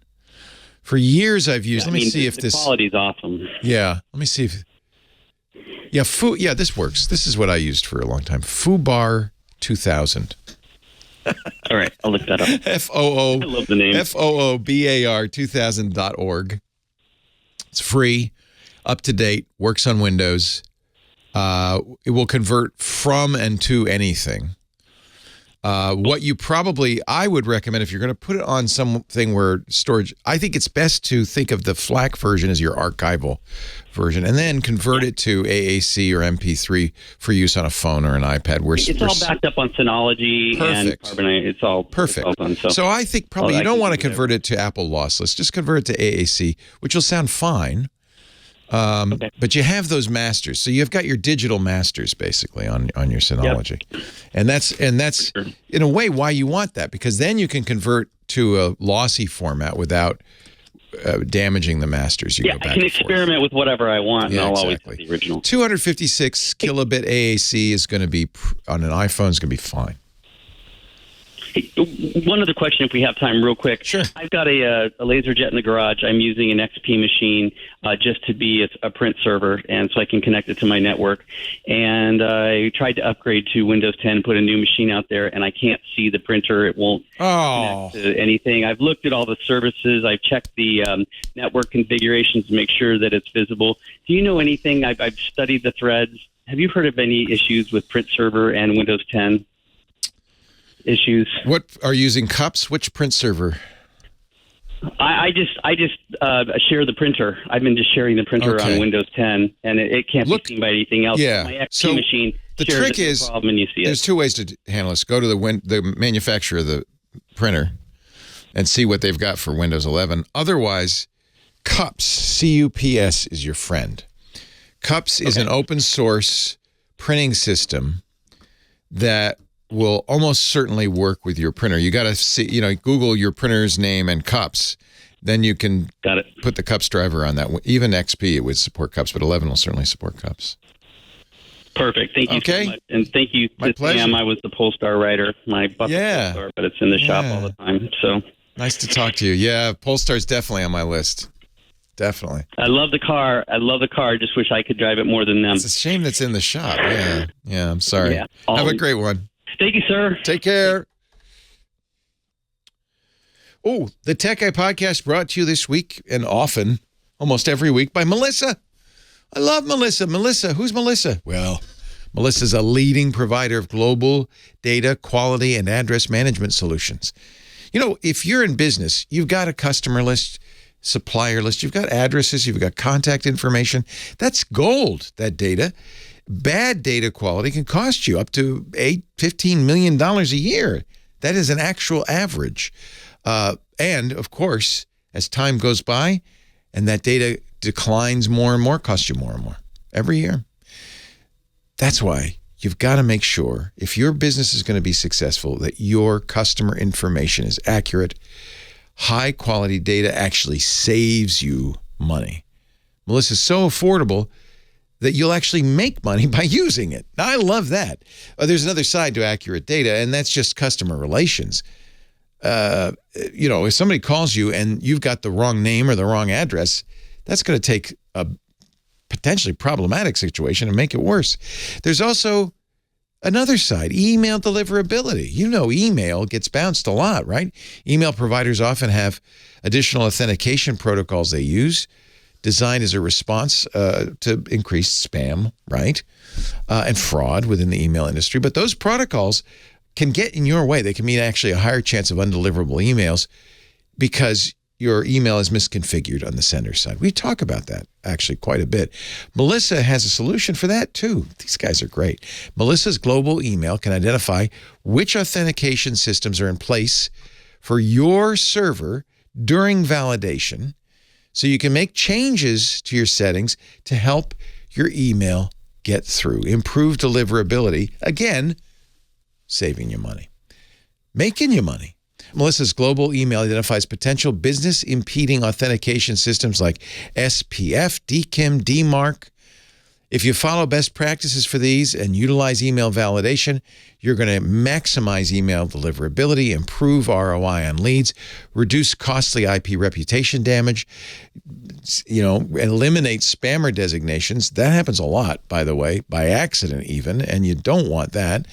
It'll increase your email security. Of course, it means you're adhering to industry standards. And most of all, bottom line, it improves the reliability of your email.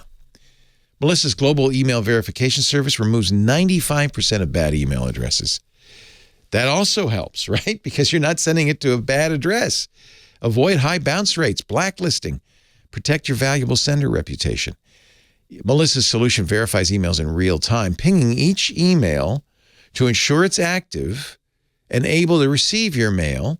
They also check what authentications are required, so you make sure you're compliant on your side. It'll also correct typos in emails, illegal characters. It detects mobile email addresses that shouldn't receive commercial email messages. That's the law. This is such a great service. One of many provided by Melissa. Experienced, independent, 37 years in the data quality arena. They are the address experts.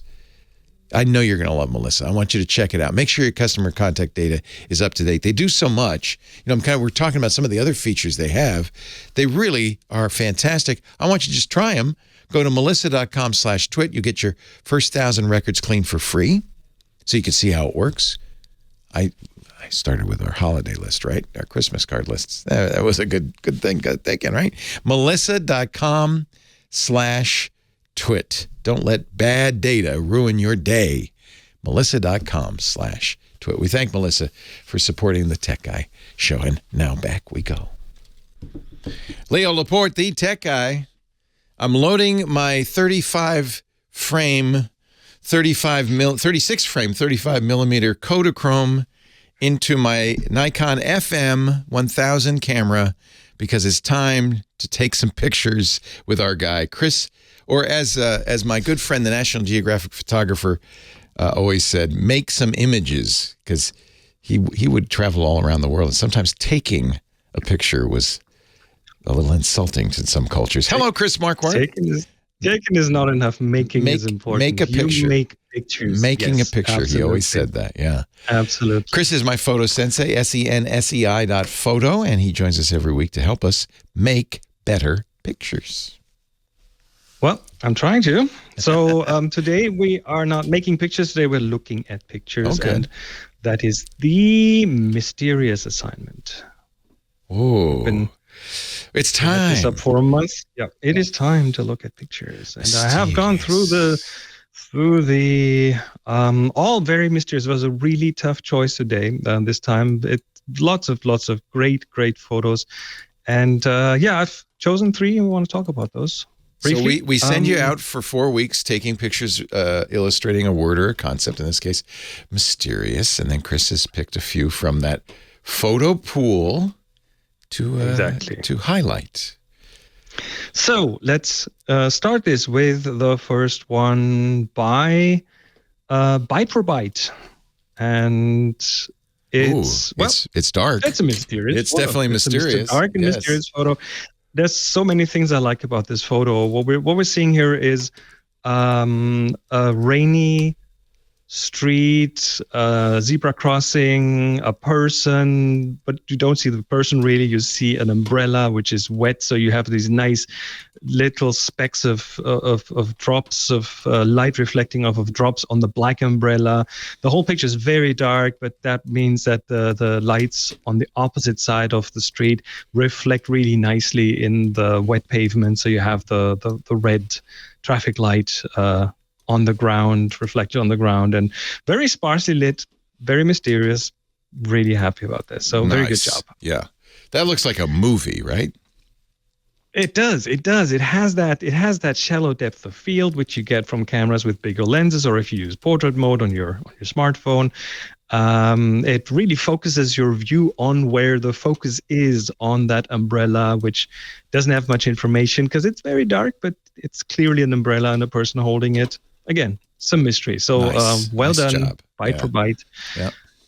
Next one is by Rockabilly Hog, and we are down in what looks like a wine cellar of sorts. Lots of barrels, wooden floor, and then mysteriously, of course, very mysterious light, because we have the backlit point light source, which makes this really, really defined shadow of that barrel on the ground. And again, lots of black, lots of dark, which means there's lots of blanks that we can fill in with our imagination, which is part of what makes mystery. And of course, there's the mystery of why is that one barrel standing there and the rest are on the shelves. The mystery to me is what's in that barrel. I bet it's tasty. And of course, you want to know what's in that barrel. I bet it's good. I like it. Yeah, the third one I chose is It comes from a different direction. It's not black and white. It's not dark. It's not black and white. It's not dark. Scott McLagan, Mystery Rose 22 is the title. And what we see is, okay, first of all, it looks like a very sunny, nice picture. But of course, it's a picture of some desert somewhere. And then in the middle of that desert, there's a rose, which looks very fresh and very healthy, but it just lies there. So that immediately in my mind invokes a story. What happened here? Why is that rose in the desert? Why is it not dried up? Something must have happened just a few seconds ago. And of course, the real mystery is, of course, the title of the picture, which is Mystery Rose 22, which means... Does that mean there is 21 other mystery roses? The title is even a mystery. The whole thing is a mystery. How did it get there? So that was fun assignment, and I'm really happy with what we got. We got a few more. We have a few more minutes here. We have this one I like, Mystery Figure by Mitch XX, and it's just a silhouette, and silhouettes also add some mystery because you end up with not really seeing this, but there's this strangely hunched looking figure standing next to some fencing up on a crest. So again, mysterious, and there's plenty more pictures. So really good job, everyone. I'm very happy with what you all Joe who took that umbrella photo is in our IRC, and he's very gratified that you picked it. And he and I both shoot with that beautiful Leica Q2 camera, which is a fixed lens camera. That's all you get, but it's Leica. It's nice and compact. I recently, because I'm worried about getting it stolen, Leica's famous for their red dot. I recently put a little piece of tape over the red dot, so it just looks like... Do you really think that someone who knows which camera to steal gets fooled by you? No, if somebody is looking for an expensive camera and knows their cameras, they're going to know. But I just don't want to attract the amateur. It does attract a bit of attention. Yeah. Yes. The only thing that could be worse is if you had it blinking red and lit up at night or something. Where's the umbrella is beautiful. Joe, where was that taken? Because it could almost be anywhere in the world. It looks very mysterious with that big black umbrella. Did you, Joe? Did you pose it, or were you just walking around and you said, "Oh, I got to take that picture because it's beautiful." There's little raindrops on the umbrella. He says it's in Manhattan. Manhattan, yeah. Manhattan, yeah. That's what it looks like. Yeah, it does, doesn't it? Leo, guess what I have here? Uh-oh, it's time for the fishbowl. Fishbowl cam. So this is how we pick the topic for the next 4 weeks. Chris is going to shake it up, pull out something. Is it all adjectives in that fishbowl? Yes, it's all adjectives. It's all adjectives. Yeah. Here we have it, and it says... I can't see glue.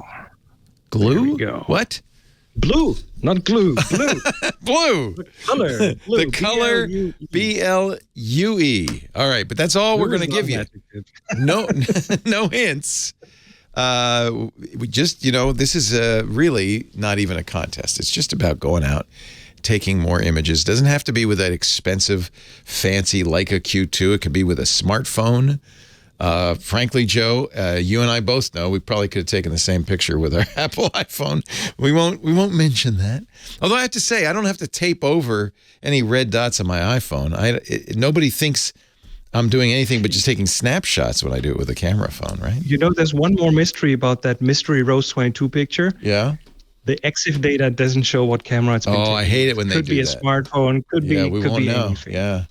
The barrel was taken with a Pixel 6 smartphone. Yep. And by the way, stunning, sepia, great contrast, great light. That's a smartphone. I think nowadays there's no way we could look at any of these and say, oh, that's a professional camera. Oh, that's just a camera phone. There's no difference anymore. If you know what you're doing with it. So now go out, take an image, illustrating the word, the concept, the idea. Blue doesn't have to be the color blue, by the way. You said the color blue. It doesn't have to be the color blue. Could be, am I blue without you? Yeah. Could be anything. Go out. Hie thee forth, young people. Take a picture. If you find one that you say, yeah, Chris is going to love this, then you upload it to Flickr, tag it TG Blue. That way, Renee will know that it is a submission to the Tech Guy group. Send it up to the Tech Guy group on Flickr, and we will pick 3 more images 4 weeks from now. Thank you, Chris. Photo Sensei at sensei.photo. Leo Laporte, the Tech Guy. Bada bee, bada boo. Blue, dabba dee, dabba doo. Could be any kind of blue. You got a blue background. Did you get your laptop fixed? There we go. Did you get everything looked good. Everything is back. Wonderful. It's all back. Did you get a new M2? What'd you do?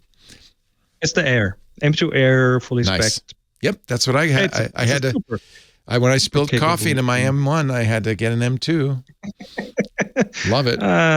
Did you spill that? Here's the question. What color did you get? The space gray. Yeah, see, I'm midnight, a space gray because I'm a blue guy. No, fingerprints. A big fingerprint magnet, but I put it inside a clear case. Yeah, but then no, laptops don't get cases. For me, laptops don't get cases. Phone does, because the really important stuff is all on the phone. Yeah. So I keep my phone in my wallet case. That way, I've got everything in this one thing, and I'm less likely to forget my wallet. Yeah. No, I've seen the midnight blue, and it's beautiful. Looks nice, and it's a total fingerprint. And that's all the stories. And that's all the stories of the display being polished every 2 minutes. Yeah. Because honestly, it's hard to clean off the fingerprints. They really. So you were right. You were smart. You were smart. No, I'm just boring. Space Gray is just boring. I wanted something different. That's really what, and I'm happy. But again, I had to put it in a case. So I'll make mine special by putting stickers on it and stuff. This is my old 14-inch MacBook Pro motherboard, fried. Oh. Yeah, you can actually. You can't see it on camera, but if you could with a macro, you can see it. This is the chip that connects the port that connects the trackpad, and it's melted. It's that melted? Yeah. So it's just a random short circuit, right? Because you can't pull battery power. I turned it off immediately. Didn't matter. That was from the coffee. Okay. The coffee. Yeah, it still smells a little bit like an espresso. So everything else is kind of okay. I can't find any other melted chips, but things could be short-circuited internally. But that melted chip, that's a pretty good sign that there's something bad happened in there. Give it to Louis Rossmann. He fixes these things. I don't think these are all. I don't think even Louis Rossmann could fix this. It's surface mount. He takes chips off and does he? He removes surface mount stuff. Kind of stuff. Yes, he does under a microscope. That's crazy. Maybe I should have. Apple quoted me $1,300 because they'd have to replace this. Yeah, of course. Yeah, of course. That's how repairs work these days. There's the M1 Pro chip. Wow. Sigh. Well, I have a nice. Anyway, the M2 Air is fine. It's totally fine. Oh, I love it. I love more than I need. Yeah, absolutely. And the consolidation from 2 systems to 1 is really making a big difference. Good. It's really interesting. Good. The syncing of photos and that kind of stuff just goes away. So yeah, I got the 2 terabyte drive for exactly that reason, so I wouldn't have to do that. Yeah. Yes. It's the song for our assignment. Oh, I remember that. You know what? You're exactly the right age, Laura. You were probably about 7 or 8 when that came out. Just the right age to love that. I don't know. It was used in one of those smart kids movies where poor Paul Giamatti is a bad guy and he falls into blue paint and he walks around like the Blue Man Group. He's all blue and they played that song. That's all I remember. But I think the song predates that. But that's just why my kids, when they were in the single digits, they loved that. In fact, I used to have an argument with my son, Henry, who would say, no, he's saying if I were green, I would die. I say, no, he's just saying da-ba-dee, da-ba-da. He said, no, he's saying if I were green, I would die. I don't think so. Eiffel 65, am I right? 98. Yeah, perfect. Abby was 6, Henry was 4. On we go with the calls. Brad on the line from Lompoc, California. Hi, Brad. Hey, Leo. Welcome. Great to speak with you. Well, Hi. great to talk to you. What's up? Well, my brother was in radio, and he just passed away a few months ago. Oh, I'm sorry. I'm so sorry. Yeah, and I was going through some of his stuff, and I came across this piece of equipment. I thought maybe you might know what this is. Okay, it's let's see, it's made by a company called ART, or Applied Research Technology. Oh, yeah, I remember them. Yep. Okay, this is called a Pro VLA2, a 2-channel tube leveling amplifier. Yeah. So ART was very popular, Applied Research, very popular audiophile stuff.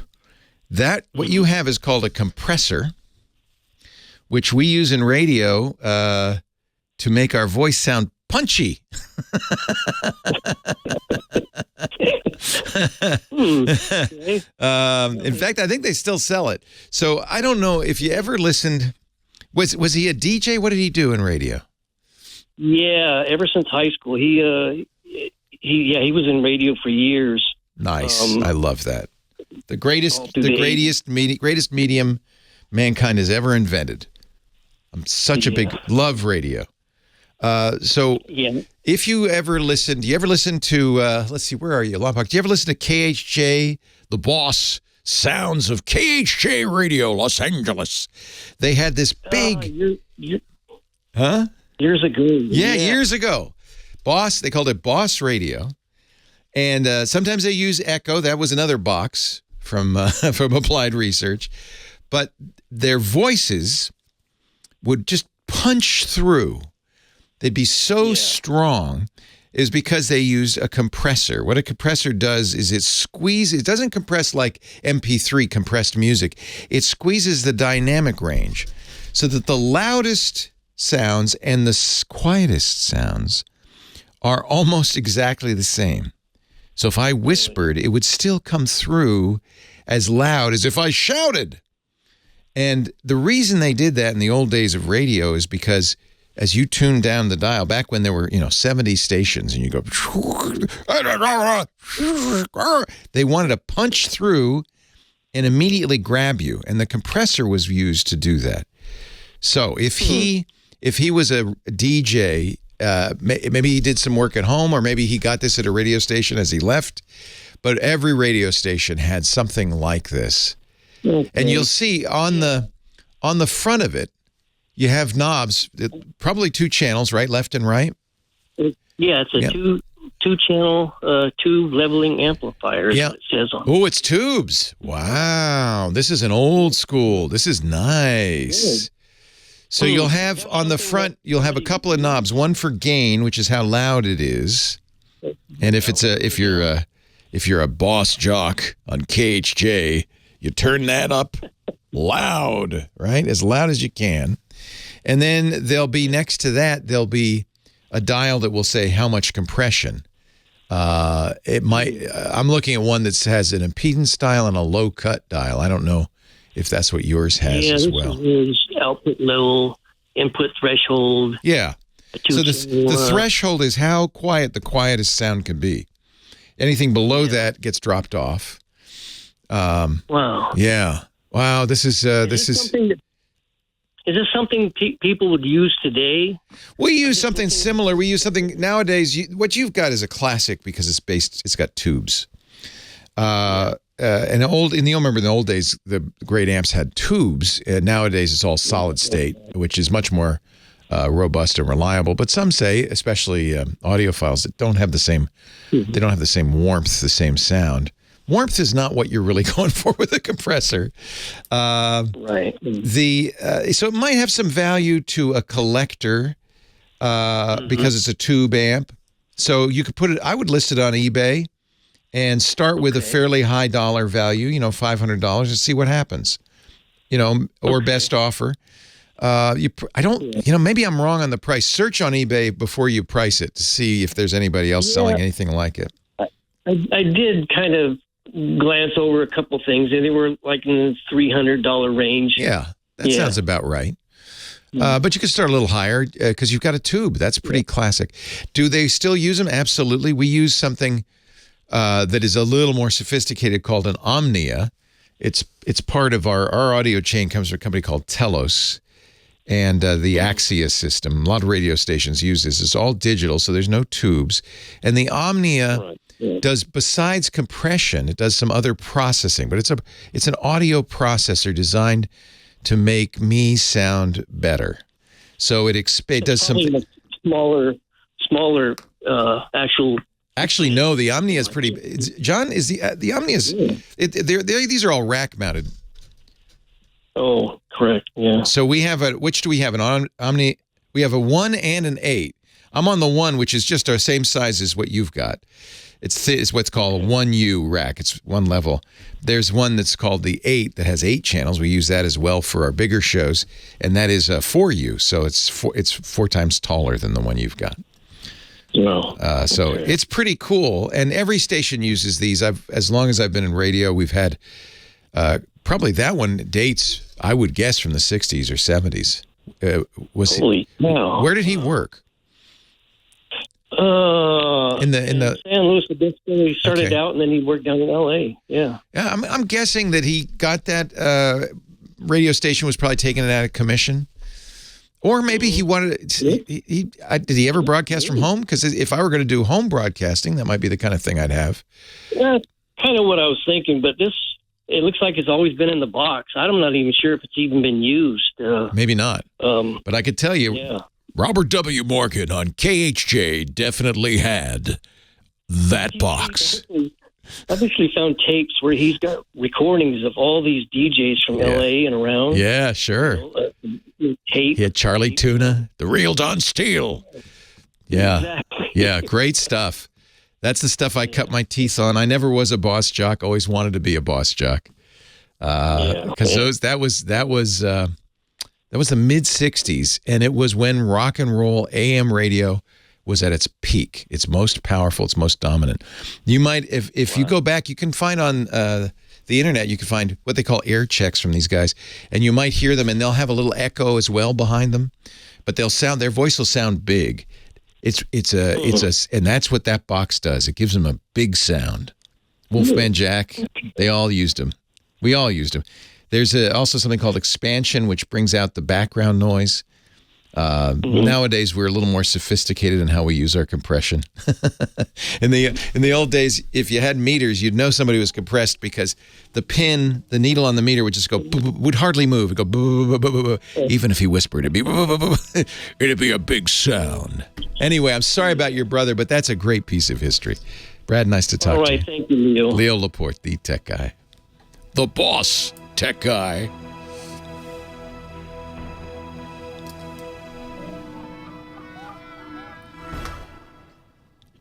Charlie Tuna's real name was Arthur W. Ferguson. Are you kidding me? Now I know why he was Charlie Tuna. I think the real Don Steele was a great name. And Robert W. Morgan, what a great name. I'll play some for you in a second. I loved these guys. We had sort of a... Boss Radio was invented on KHJ in Los Angeles, but we had sort of a similar thing in San Francisco. Well, hey, how are you today? Leo Laporte, the Tech Guy, Time for the Tech Guy Show, where we talk about computers, the internet, home theater, digital photography, smartphones, smartwatches, radio compression, music compression, and more. It's funny, in 1 hour, we had a question about audio compression using MP3 and FLAC, and we had a question about audio compression using an ART compressor, tube compressor. Anything with a chip in it or a tube in it, I guess. I'll have to expand it now. 8888 Ask Leo is the phone number, 888-827-5536. Spaceman Rod Pyle coming up to talk about the latest news from space. Meanwhile, back to the calls we go, and Flora, who is on the line from Burbank. Hi, Flora. Hello there, Leo. I'm so glad I got you. Oh, I'm so glad to talk to you, Flora. What's up? On my phone, under known devices, under Wi-Fi, there's this network. that you never saw before. Get rid of it. Can't get rid of it. Yeah, because you know why? It's your neighbor.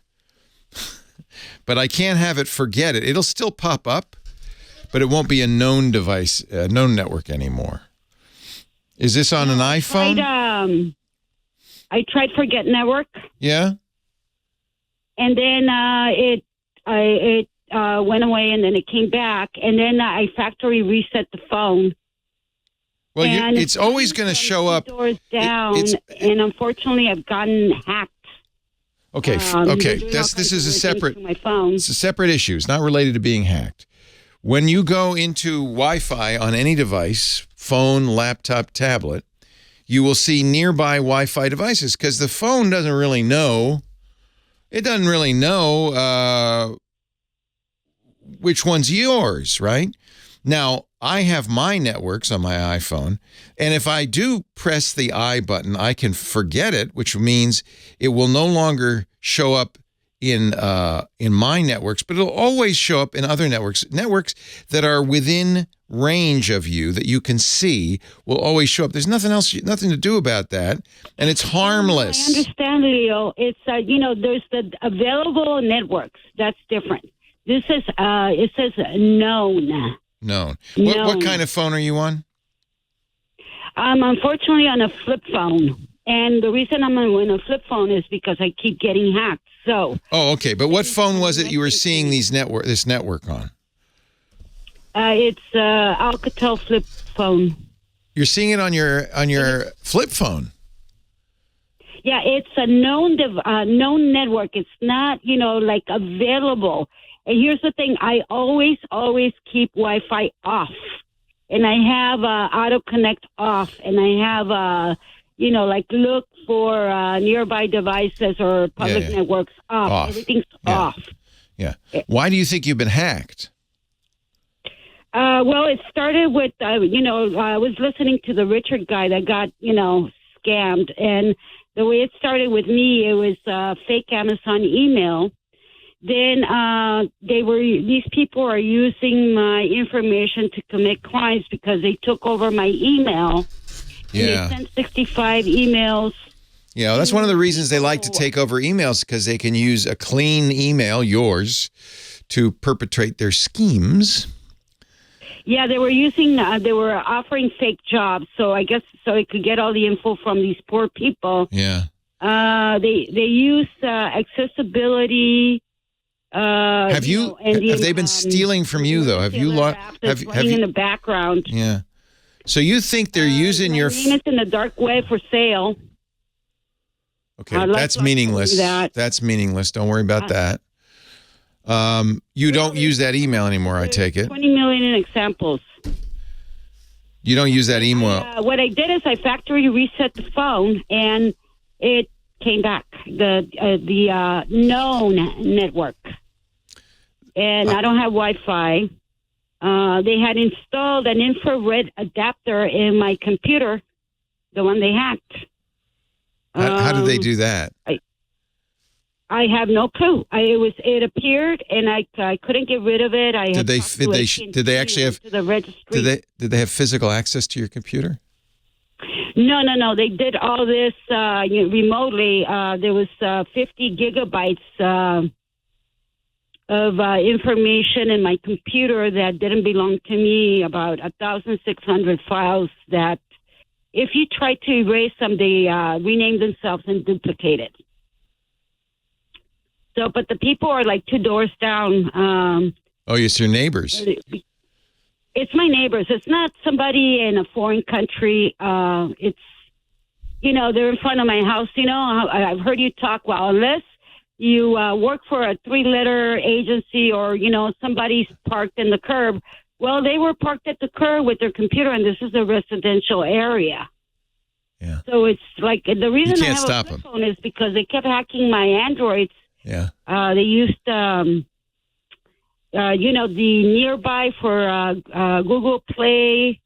They turned on the developer mode. So I said, what the heck is this? So I looked at it. I said, it shows you what is running in the background. So I started using that. Do you live alone, or is there somebody? Do you have a spouse or a friend who lives with you, or you live alone? Because it sounds like all of this stuff somebody would need physical access to your device for a lot of this stuff.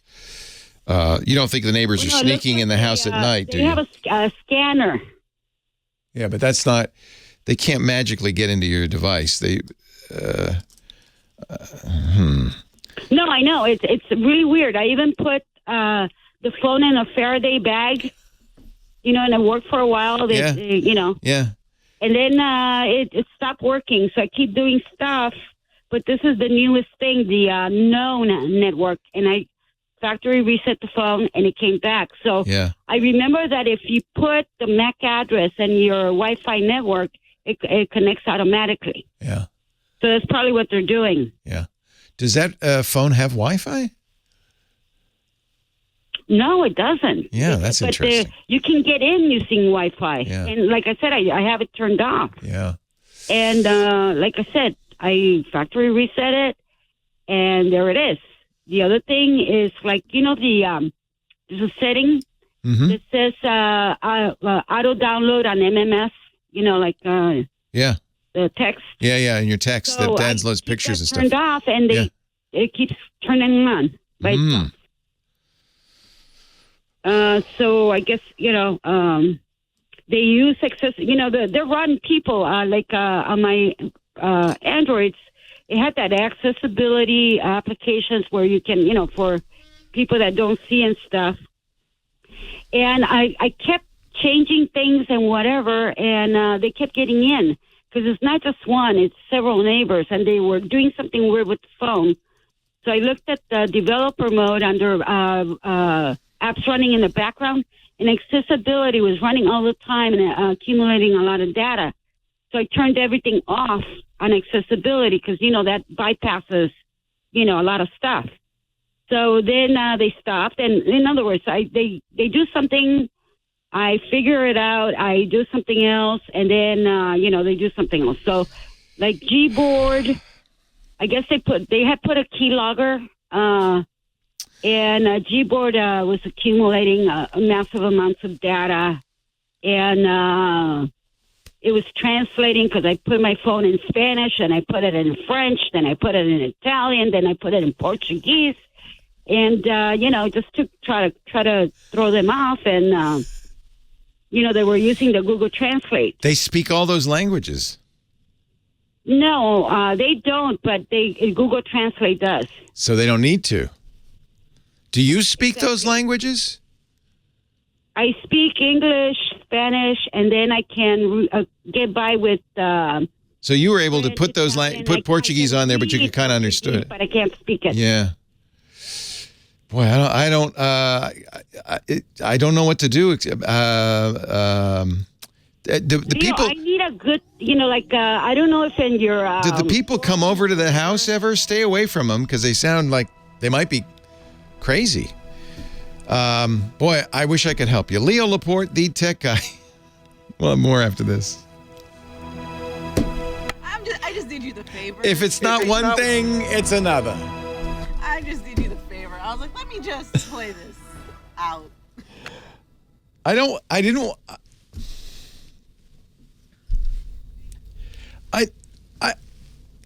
want to be mean.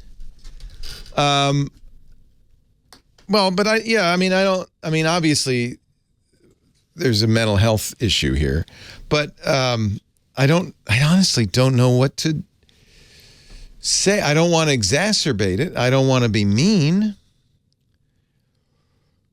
I was desperately trying to think of something I could say, but this is the problem I have with mental illness is there's nothing you can. Is there anything you can really say? I don't know. I don't know what to say. I just don't know. I have no words. I just what would you have done, Kim? What don't laugh. Now you put her on. I don't want to be mean. You're a champ. And obviously, she believes it wasn't a prank call. You think Kim did it on purpose? Oh, Kim. I'm going to look at her. Does she have that wicked look? No, she didn't do it on purpose. Did you? I mean, when you talked to her, she sounded normal. You did it! It was questionable. Oh, I am going to have to spank you. Oh, you did. I never know. Because you don't know because it could be legit. That's right. Most of the questions are well over my head as it is. Yeah, no, I understand. I understand how that could happen. You know, and the thing that was weird is that she had all the terminology. She said she listens to the show. Clearly, she's listened very carefully to the show. Yeah. Which is the risk of the show is it's giving people ammunition.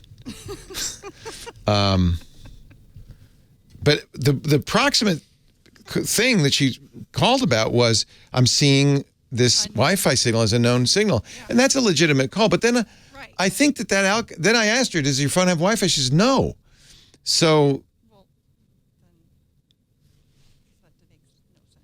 maybe she had a printer question? I don't know. I almost would have preferred that.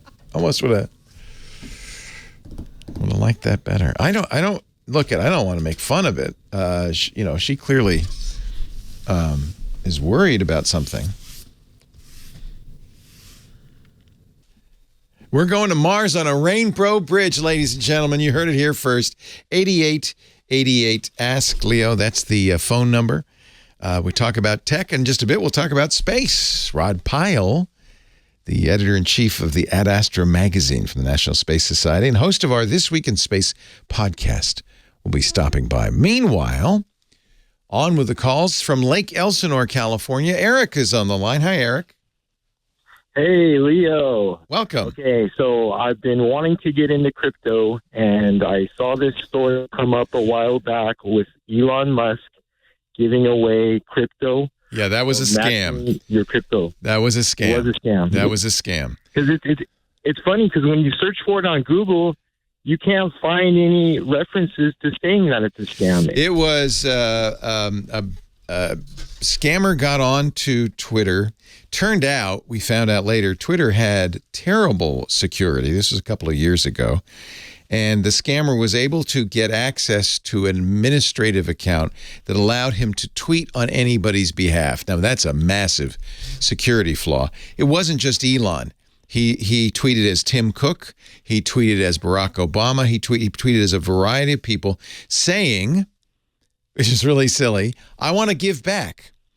If you send me X amount of crypto, of Bitcoin, I will send it back double.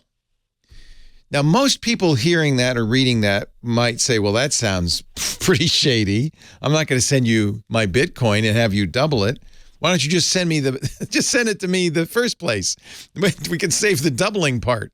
But because it came from well-known names on, with blue check marks on Twitter, I think perhaps some people fell for it. At the time, it was pretty clear that not a lot of people, maybe a few $100,000 changed hands. It's not a lot of people fell for it.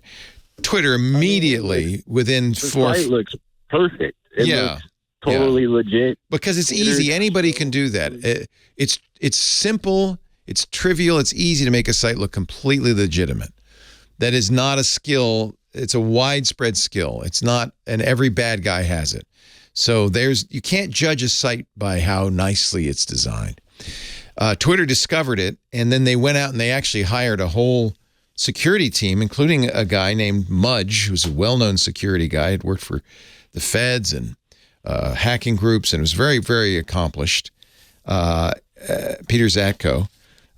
He worked there for about a year, was fired early this year when Elon Musk put his offer to buy Twitter in.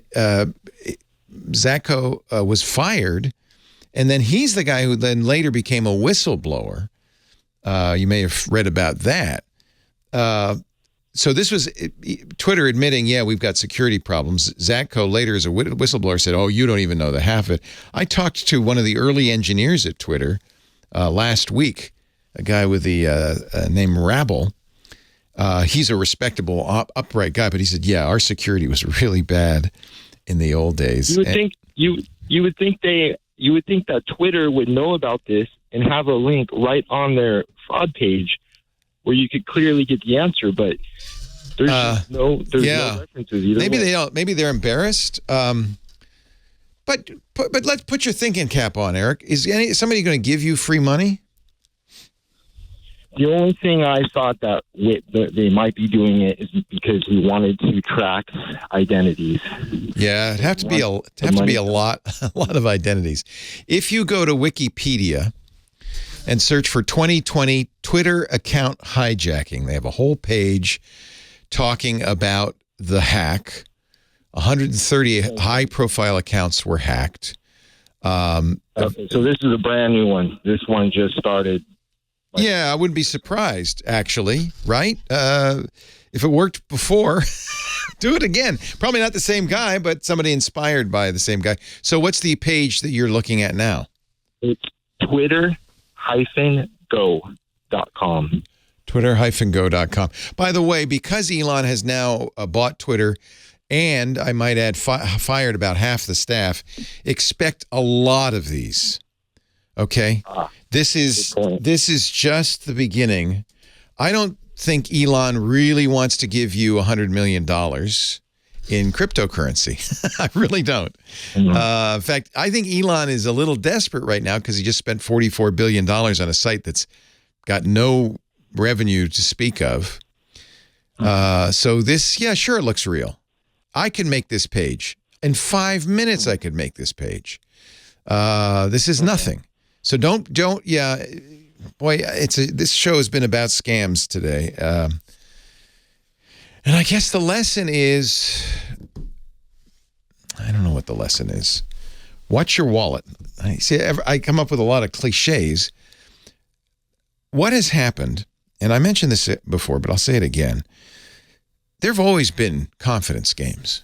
The pigeon drop, there have been many, many movies made about this. Remember George C. Scott and the Flim Flam Man, about con artists. In fact, we always kind of love them. That's what the Sting was, is a con. And there have been many, many cons, but they're well known. They're cons almost in every single con. The key is you play on the greed of your victim.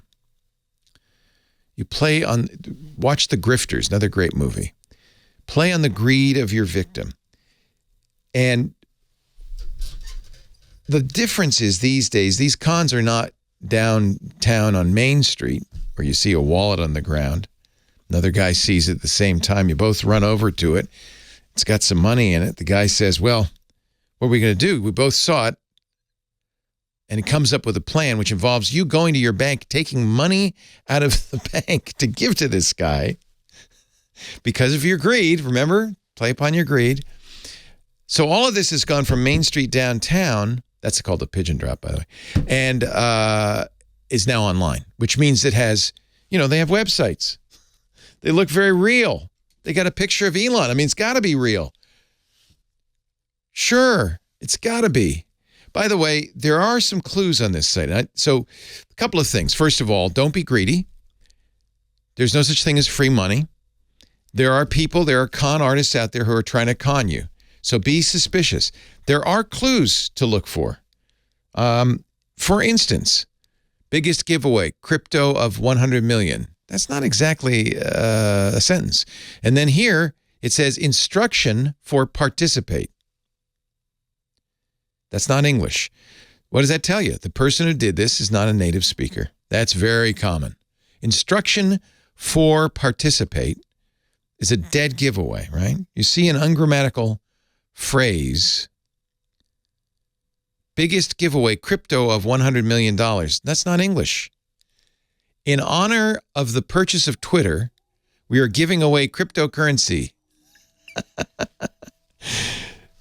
The con artists are out there. Use your noggin. Don't be greedy.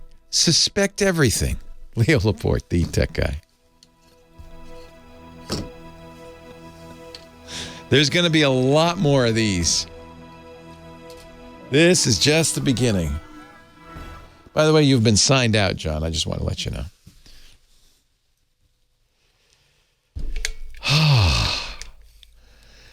Instruction for participate. Yeah, to me, that's a giveaway when I see that.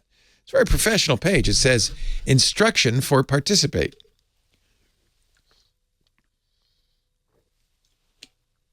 Oh, it's registered with reg.ru. That tells you something. Russian register, 4 days old.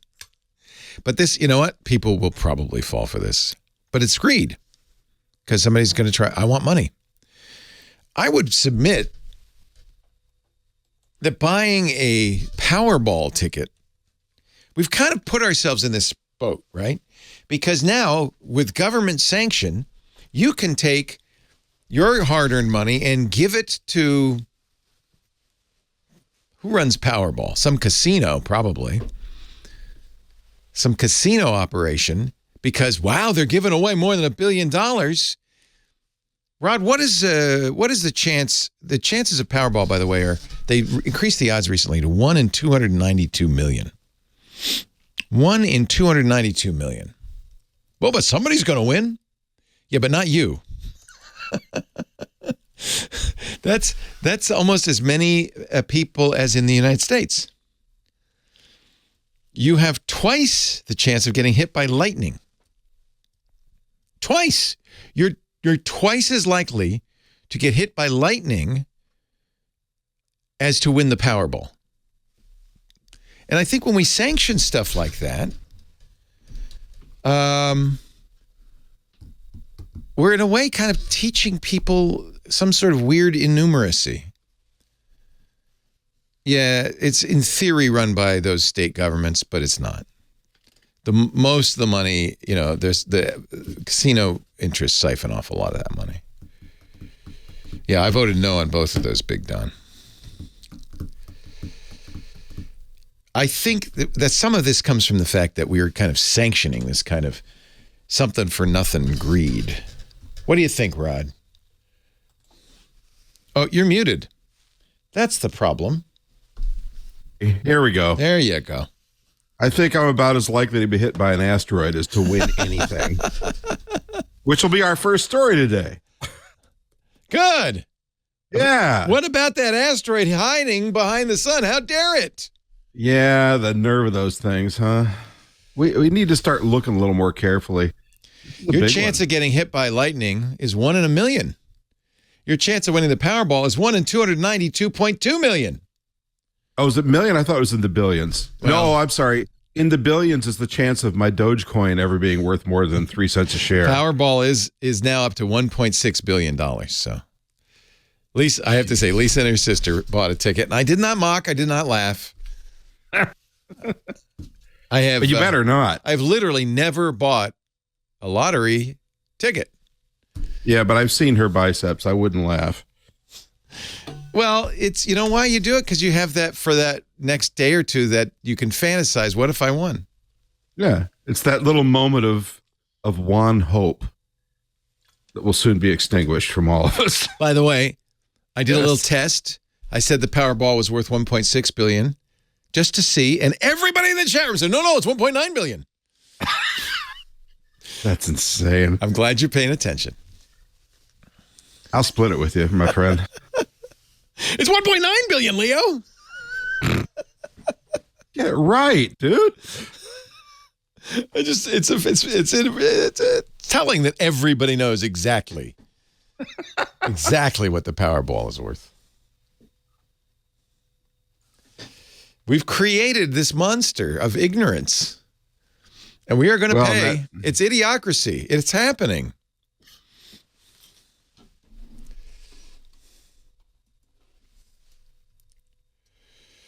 It's time for our rocket man himself, Rod Pyle, editor-in-chief of Ad Astra magazine. I'd go reach back and get your pile of Pyle books, but it's sitting under my bowl of chili, so I'm not going to touch it right now. Okay. Well, that's an important thing to have. Chili is number one. Take my word for it. He's written a lot. He's written a lot of books. Editor-in-chief of Ad Astra. The most important thing Rod does every week is host This Week in Space with Tarek Malik of Space.com, because we love space. We started having you on. It's been about a year, right, Rod? Yeah. Well, we're up to a little less. We're up to 36 episodes plus the betas. So of yeah, Twist. close to a year, I yeah, guess. yeah. But on the radio show you've been on Oh, yeah. Yeah. I think a couple of years. Yeah, it because was like things were right happening. before the pandemic, wasn't it? Yeah, maybe. Yeah. People I were don't getting know. sick. Yeah, I have a blank spot in my memory from that particular time. So, I don't blame you. But that's because things were starting to happen in space. Now we learn that this sneaky little asteroid's been hiding behind the sun all this time. Those little devils. So this is a little worrisome. It's something. Wait a minute. Because I was poo-pooing it. Is this worrisome? Yeah, it is. So we try to track, we being primarily the Air Force and a few other entities, try to track the most dangerous asteroids out there. So what are the most dangerous? Well, they're, half a kilometer and bigger, let's say. We think we know where about 95% of them are, and that's through various means, mostly ground-based telescopes and radar. But, every now and then you find another one. So just last week was announced newly discovered 2022 AP7. We'll have to give it a better name than that.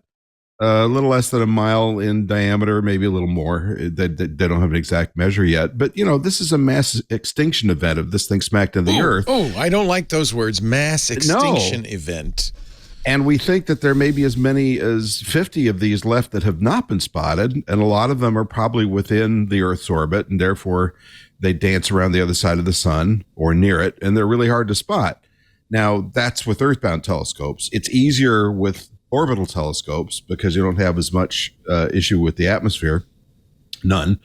And so, there's this poor mission that used to be called NEOCAM. Now it's called NEO Surveyor, NEO for Near Earth Object, that's been trying to get flown for, 12 years now. I remember writing about it back in like 2014, I think. And it's a good mission. It's a space telescope specifically to go up and find big rocks that might smack into the Earth and wipe us out. And it's just one of those things that keeps having funding challenges. Finally, we think it's gone over the hurdle, but there's still a lot of work to be done. And of course, even once it's flown, you got to get the data down. You got to have people go through it. You got to find these suckers, know where they are. And we've just taken that first baby step with the DART mission, as you'll recall, to figure out how to nudge them out of the way. But to do that, you got to find them really early, because if it's a mile across, you got to nudge it real hard or nudge it real early, right? And that's just geometry. I thought that was sex education, but that's another matter. All right. What? We know. What? Wait. So, I have so many questions.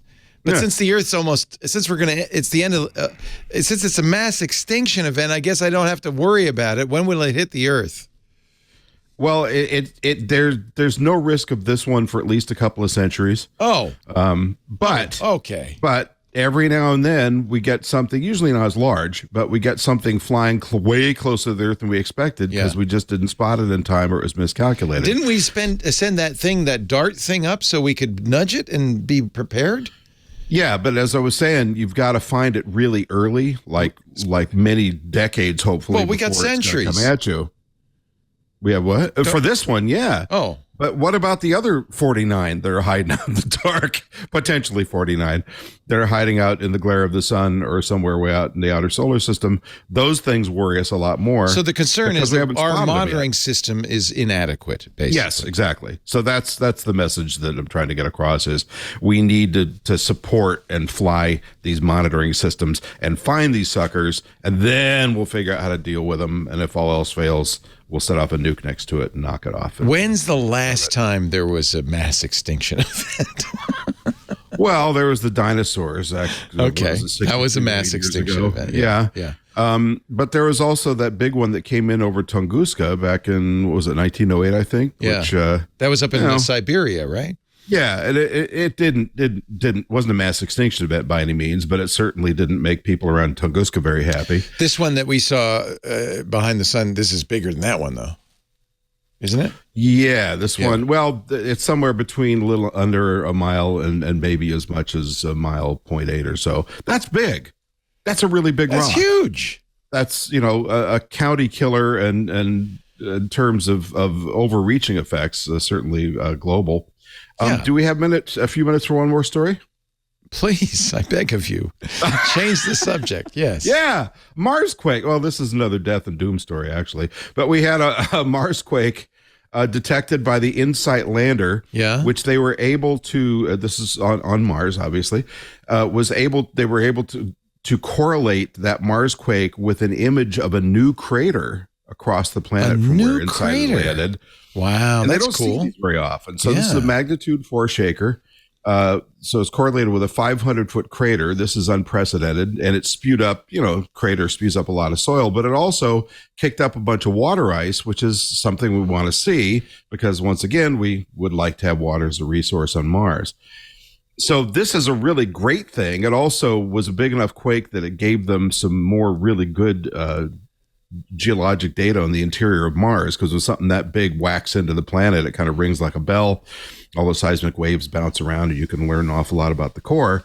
Unfortunately, our only seismometer on Mars, which is on site, is going to go dark in probably 2 to 3 weeks because there's been so many dusty events that the solar panels are coated, and it's on its way out. Now, and people, you will usually say, why don't they send up something that cleans the solar panels? And I asked, and the answer is complexity and weight, but they're working on it.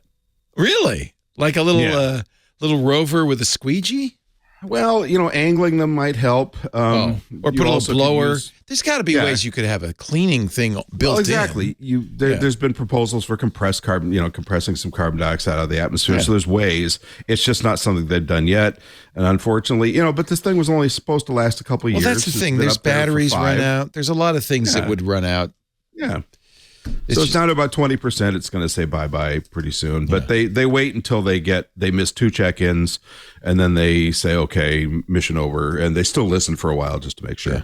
So, fingers crossed. Maybe it'll pop back, but I kind of doubt it. SpaceX had a nice Falcon Heavy launch, didn't they? Yeah. We don't see very many of those. And I really want to get out there and see one. Seeing any rocket launch is cool, but seeing 2/3 of it come back to the launch point. 2 of the boosters, the side engines, after they were released, then flew their way autonomously back and landed so they could be reused, which is always an inspiring sight. It's really amazing. And if you've seen the video, they come in really fast. Yeah. And they just break at the last second. So that's got to be really exciting. Yes. And there's, double sonic booms. This one was, they landed on land, which... They usually land on a barge right out in the ocean for safety. Well, for the Falcon Heavies, they come back into too big because there's a little too much going on, I think, to come back on the barge. And is this launch a preparation for a mission to the moon, or what is this Falcon Heavy? They launched some Space Force stuff, right? Yeah, I think so. At this point, there's no certain payloads going up on Falcon Heavy for the Artemis program, although it's certainly been proposed because SLS, you know, people are tired of the expense. When's the next Artemis attempt? Soon? November 14th. This month. Yeah, a couple of weeks. Yeah. So I got to get a new bet going with Tarek. I've already won his chair, although he doesn't agree, because he's got this very cool Star Trek chair. And I bet him we wouldn't be in that first month. And we'll see. Ladies and gentlemen. Oh, the Space Force theme. I salute you, Rod Pyle, author Space 2.0, as we fly off Make into the it distance. stop. My ears are bleeding. Thank you, Leo. It was a request.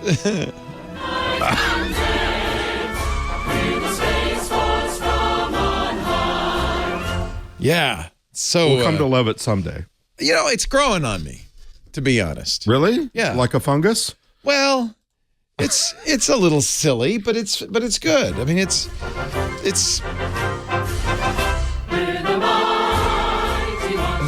no worse than when the caissons go marching along. No, but we've had over 100 years to get it right. I actually heard there were a couple of alternatives that people had put up on YouTube and elsewhere that they just, they composed because they wanted to contribute. Yeah. And they were pretty good. But of course, like anything else that happens with government, especially federal government, I can only wonder what kind of input they got. Okay, it can't be too nationalistic. It can't be too patriotic. It can't be sexist. It can't be too martial in nature. It can't be too warlike. It's hard. It can't be this. It can't be that. So I wonder what kind of instructions they had. Maybe they said, just make sure you could tap your toes. Because when John Philip Sousa was composing all those other ditties back in the day, people just said, "Yeah, but we were an imperialistic nation. Get those caissons out there, from the halls of Montezuma to the shores of Tripoli." Well said. Yep. I don't know. Rumors that SpaceX is buying Boeing. Yeah, I saw that. I hope not. We need variety, right? Well, for one thing, Elon doesn't need to buy any more companies for a while. I think he's fully distracted now. Yeah. And, trying to bring a shareholder-owned company into SpaceX, I mean, that would be a difficult thing to get your arms wrapped around. I don't know if the feds would allow it because that pretty much corners the launch market in this country, and there's a whole bunch of reasons not to. Now, could they run it better? Maybe. I don't see his style working very well with a shareholder-owned company. That would be I'm impressed that during this whole Twitter thing, he was able to launch those two Falcon Heavy, land them so beautifully. Did he steer them? I think he did, right? I don't think he does it by himself. He doesn't do it all by himself. He's got a couple of good people working for him over there. But I just, I still have you come any closer to figuring out the big why? Is this just a matter of trying to control the public sphere? Well, it's certainly possible that it's about influence. I don't. Elon plays the fool. Is he a fool? I don't know. He might be, or he might be playing the fool and secretly have ambitions. Twitter's never made much money. Certainly not $44 billion worth. Yeah. So, and the things he's floated as making money back aren't going to make anywhere near the interest payments alone. So, it's an interesting question. I really don't know what his long-term strategy is. I thought for a while maybe he was going to try to polish it up and do an IPO, but even then you're not going to. There aren't enough suckers out there to make that work. So I don't know. Did you see the BBC documentary that came out about him? No. Oh, it's very interesting. I was only able to catch the first hour, but look for it. Yeah, it's quite in depth. They interview his mom, they interview his friends, they interview former employees, and even the ones that really like him are very careful when they're speaking. Yeah. So it's just pretty fascinating to watch. All right, my friend, have a wonderful week. Thanks, sir. I'll see you next week. Take care. Bye. Thank you for letting me be your tech guy this week and every week. Thanks to Professor Laura, our musical director. Thanks to Kim Schaffer, our phone angel. Thanks most of all those of you who call in and listen in. Couldn't do it without you. I'm very grateful. This is a privilege, absolute privilege to be here. We got a time for a couple more calls before we get going. Here's Stanley is on the line from Sherman Oaks, California. Hi, Stanley. Long-time listener, first-time caller. Welcome. You've had before. Hey, one thing on that mass extinction, they think that we had mastodons and mammoths and stuff in America, and the Clovis people, they think they were wiped out by a mass extinction. Oh, interesting. Yeah, they found that's one element they find when meteors come in. Oh, an element uncommon or not on Earth, and interesting. And when was that? When would that have been?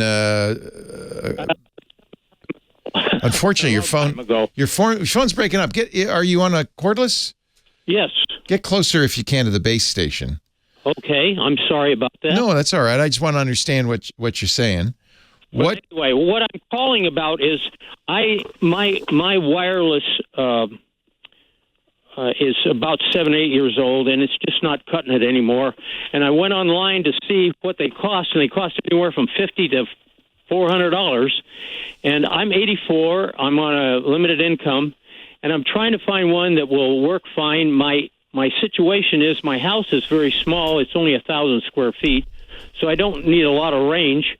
And I only have a couple of Chromebooks and a tablet. And since my wife has passed away, I'm the only one here.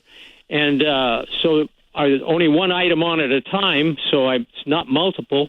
But I was trying to find out what would be a good one to fit that scenario. Yeah, you certainly don't need to buy anything fancy. You don't need a mesh router because it's only 1,000 square feet. It's just you. A very simple router will work quite well. The one that Wirecutter recommends as the best router for most people is the TP-Link Archer. Let me see what the price is. I think it's around $60, but let me just check. I was looking at that one. Yeah. TP Archer, and it's I think it's a AC60 or something. Or they make a variety of ones for $53, and I think this would be adequate. It's the AC1750. It's dual band. It isn't Wi-Fi 6, but I don't think that's a big problem unless you have something that's going to use Wi-Fi 6. For a little bit more, $79, you could get their 1800, which is a Wi-Fi 6 router, the AX21. But I think these TP links are... the AX21 was one I was looking at. That would... If you're willing to spend that kind of money, $80, that is a hell of a router. Excuse me, a heck of a router. And I think would do everything you'd want, would work great in 1,000 square feet. A place where you can get it cheaper, so... Good. Yeah, I'm just looking at the Amazon price. Yeah, the AX21, excellent.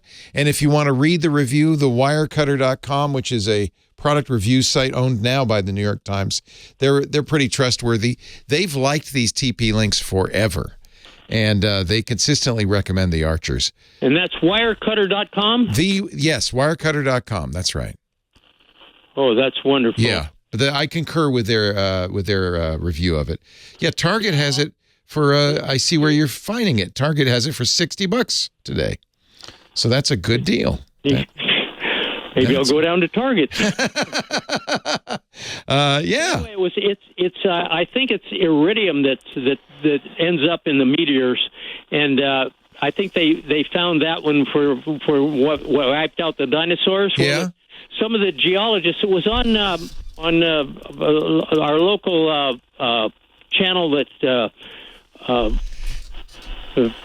The one that has no commercials. I can't think of it. University, yes, public broadcasting. University of South Carolina has discovered the Clovis people lived about 12,800 years ago and disappeared suddenly.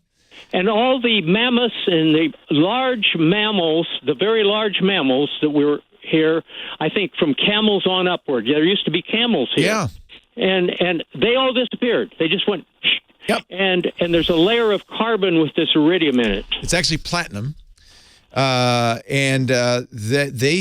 right. Platinum, while it is obviously here on Earth, it is also strongly associated with comets and asteroids. There's so much platinum.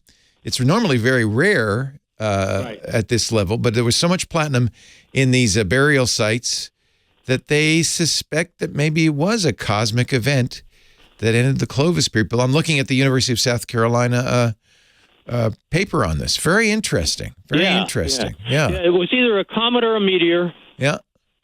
Yeah. And it made a they went into real. Oh, you're right about iridium. The platinum anomaly is similar to the well-documented finding of iridium that they found in the rock layers dated 65 million years ago from an impact that caused the dinosaur extinction. Right. So the iridium was with the dinosaurs, and this platinum, they think, might be what happened to the Clovis people 12,800 years ago. It wasn't as big because it didn't cover the whole Earth. It just covered North America.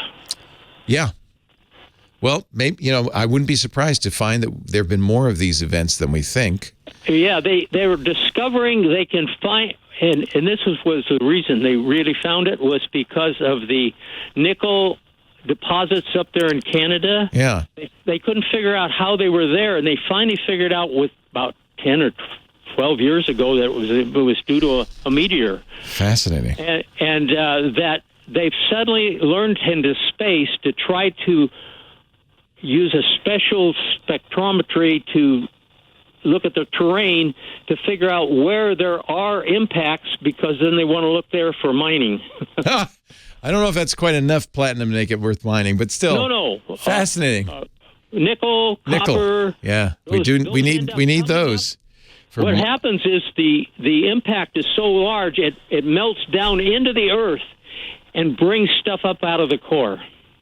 You remind me of my dad, who is a geologist. He loves that kind of stuff. It's a pleasure talking to you. Thank you, Stanley. I'm a retired process and quality engineer. There you go. And I'm 84, and I've been doing it since 61. Wow. Well, it's a pleasure talking to you, Stanley, and enjoy that new router. I think it's going to work great for you. Thank you so much. All righty. There was so much data, I was overwhelmed.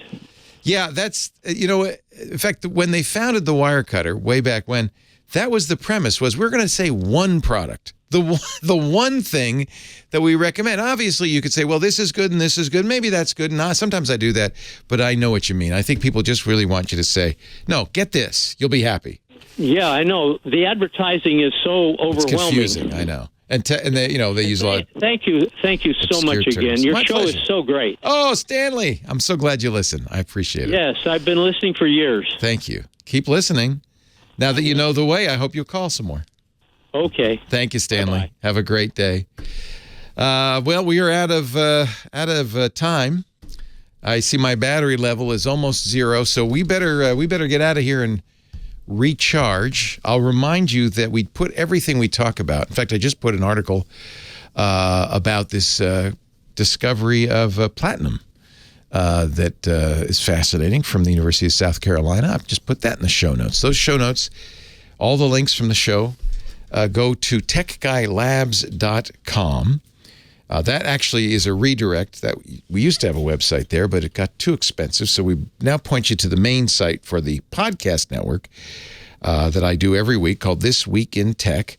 So techguylabs.com will take you to the Twit site, and that's where you'll find all the episodes, including this one, episode 1942. We also put audio and video from the shows there and transcripts too.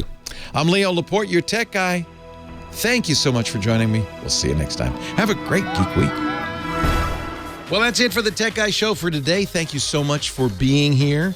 And don't forget, TWIT, T-W-I-T. It stands for This Week in Tech, and you'll find it at twit.tv, including the podcasts for this show. We talk about Windows on Windows Weekly, Macintosh on Mac Break Weekly, iPads, iPhones, Apple Watches on iOS Today, security on Security Now. I mean, I can go on and on. And, of course, the big show every Sunday afternoon, This Week in Tech. You'll find it all at twit.tv. And I'll be back next week with another great Tech Guys show. Thanks for joining me. We'll see you next time.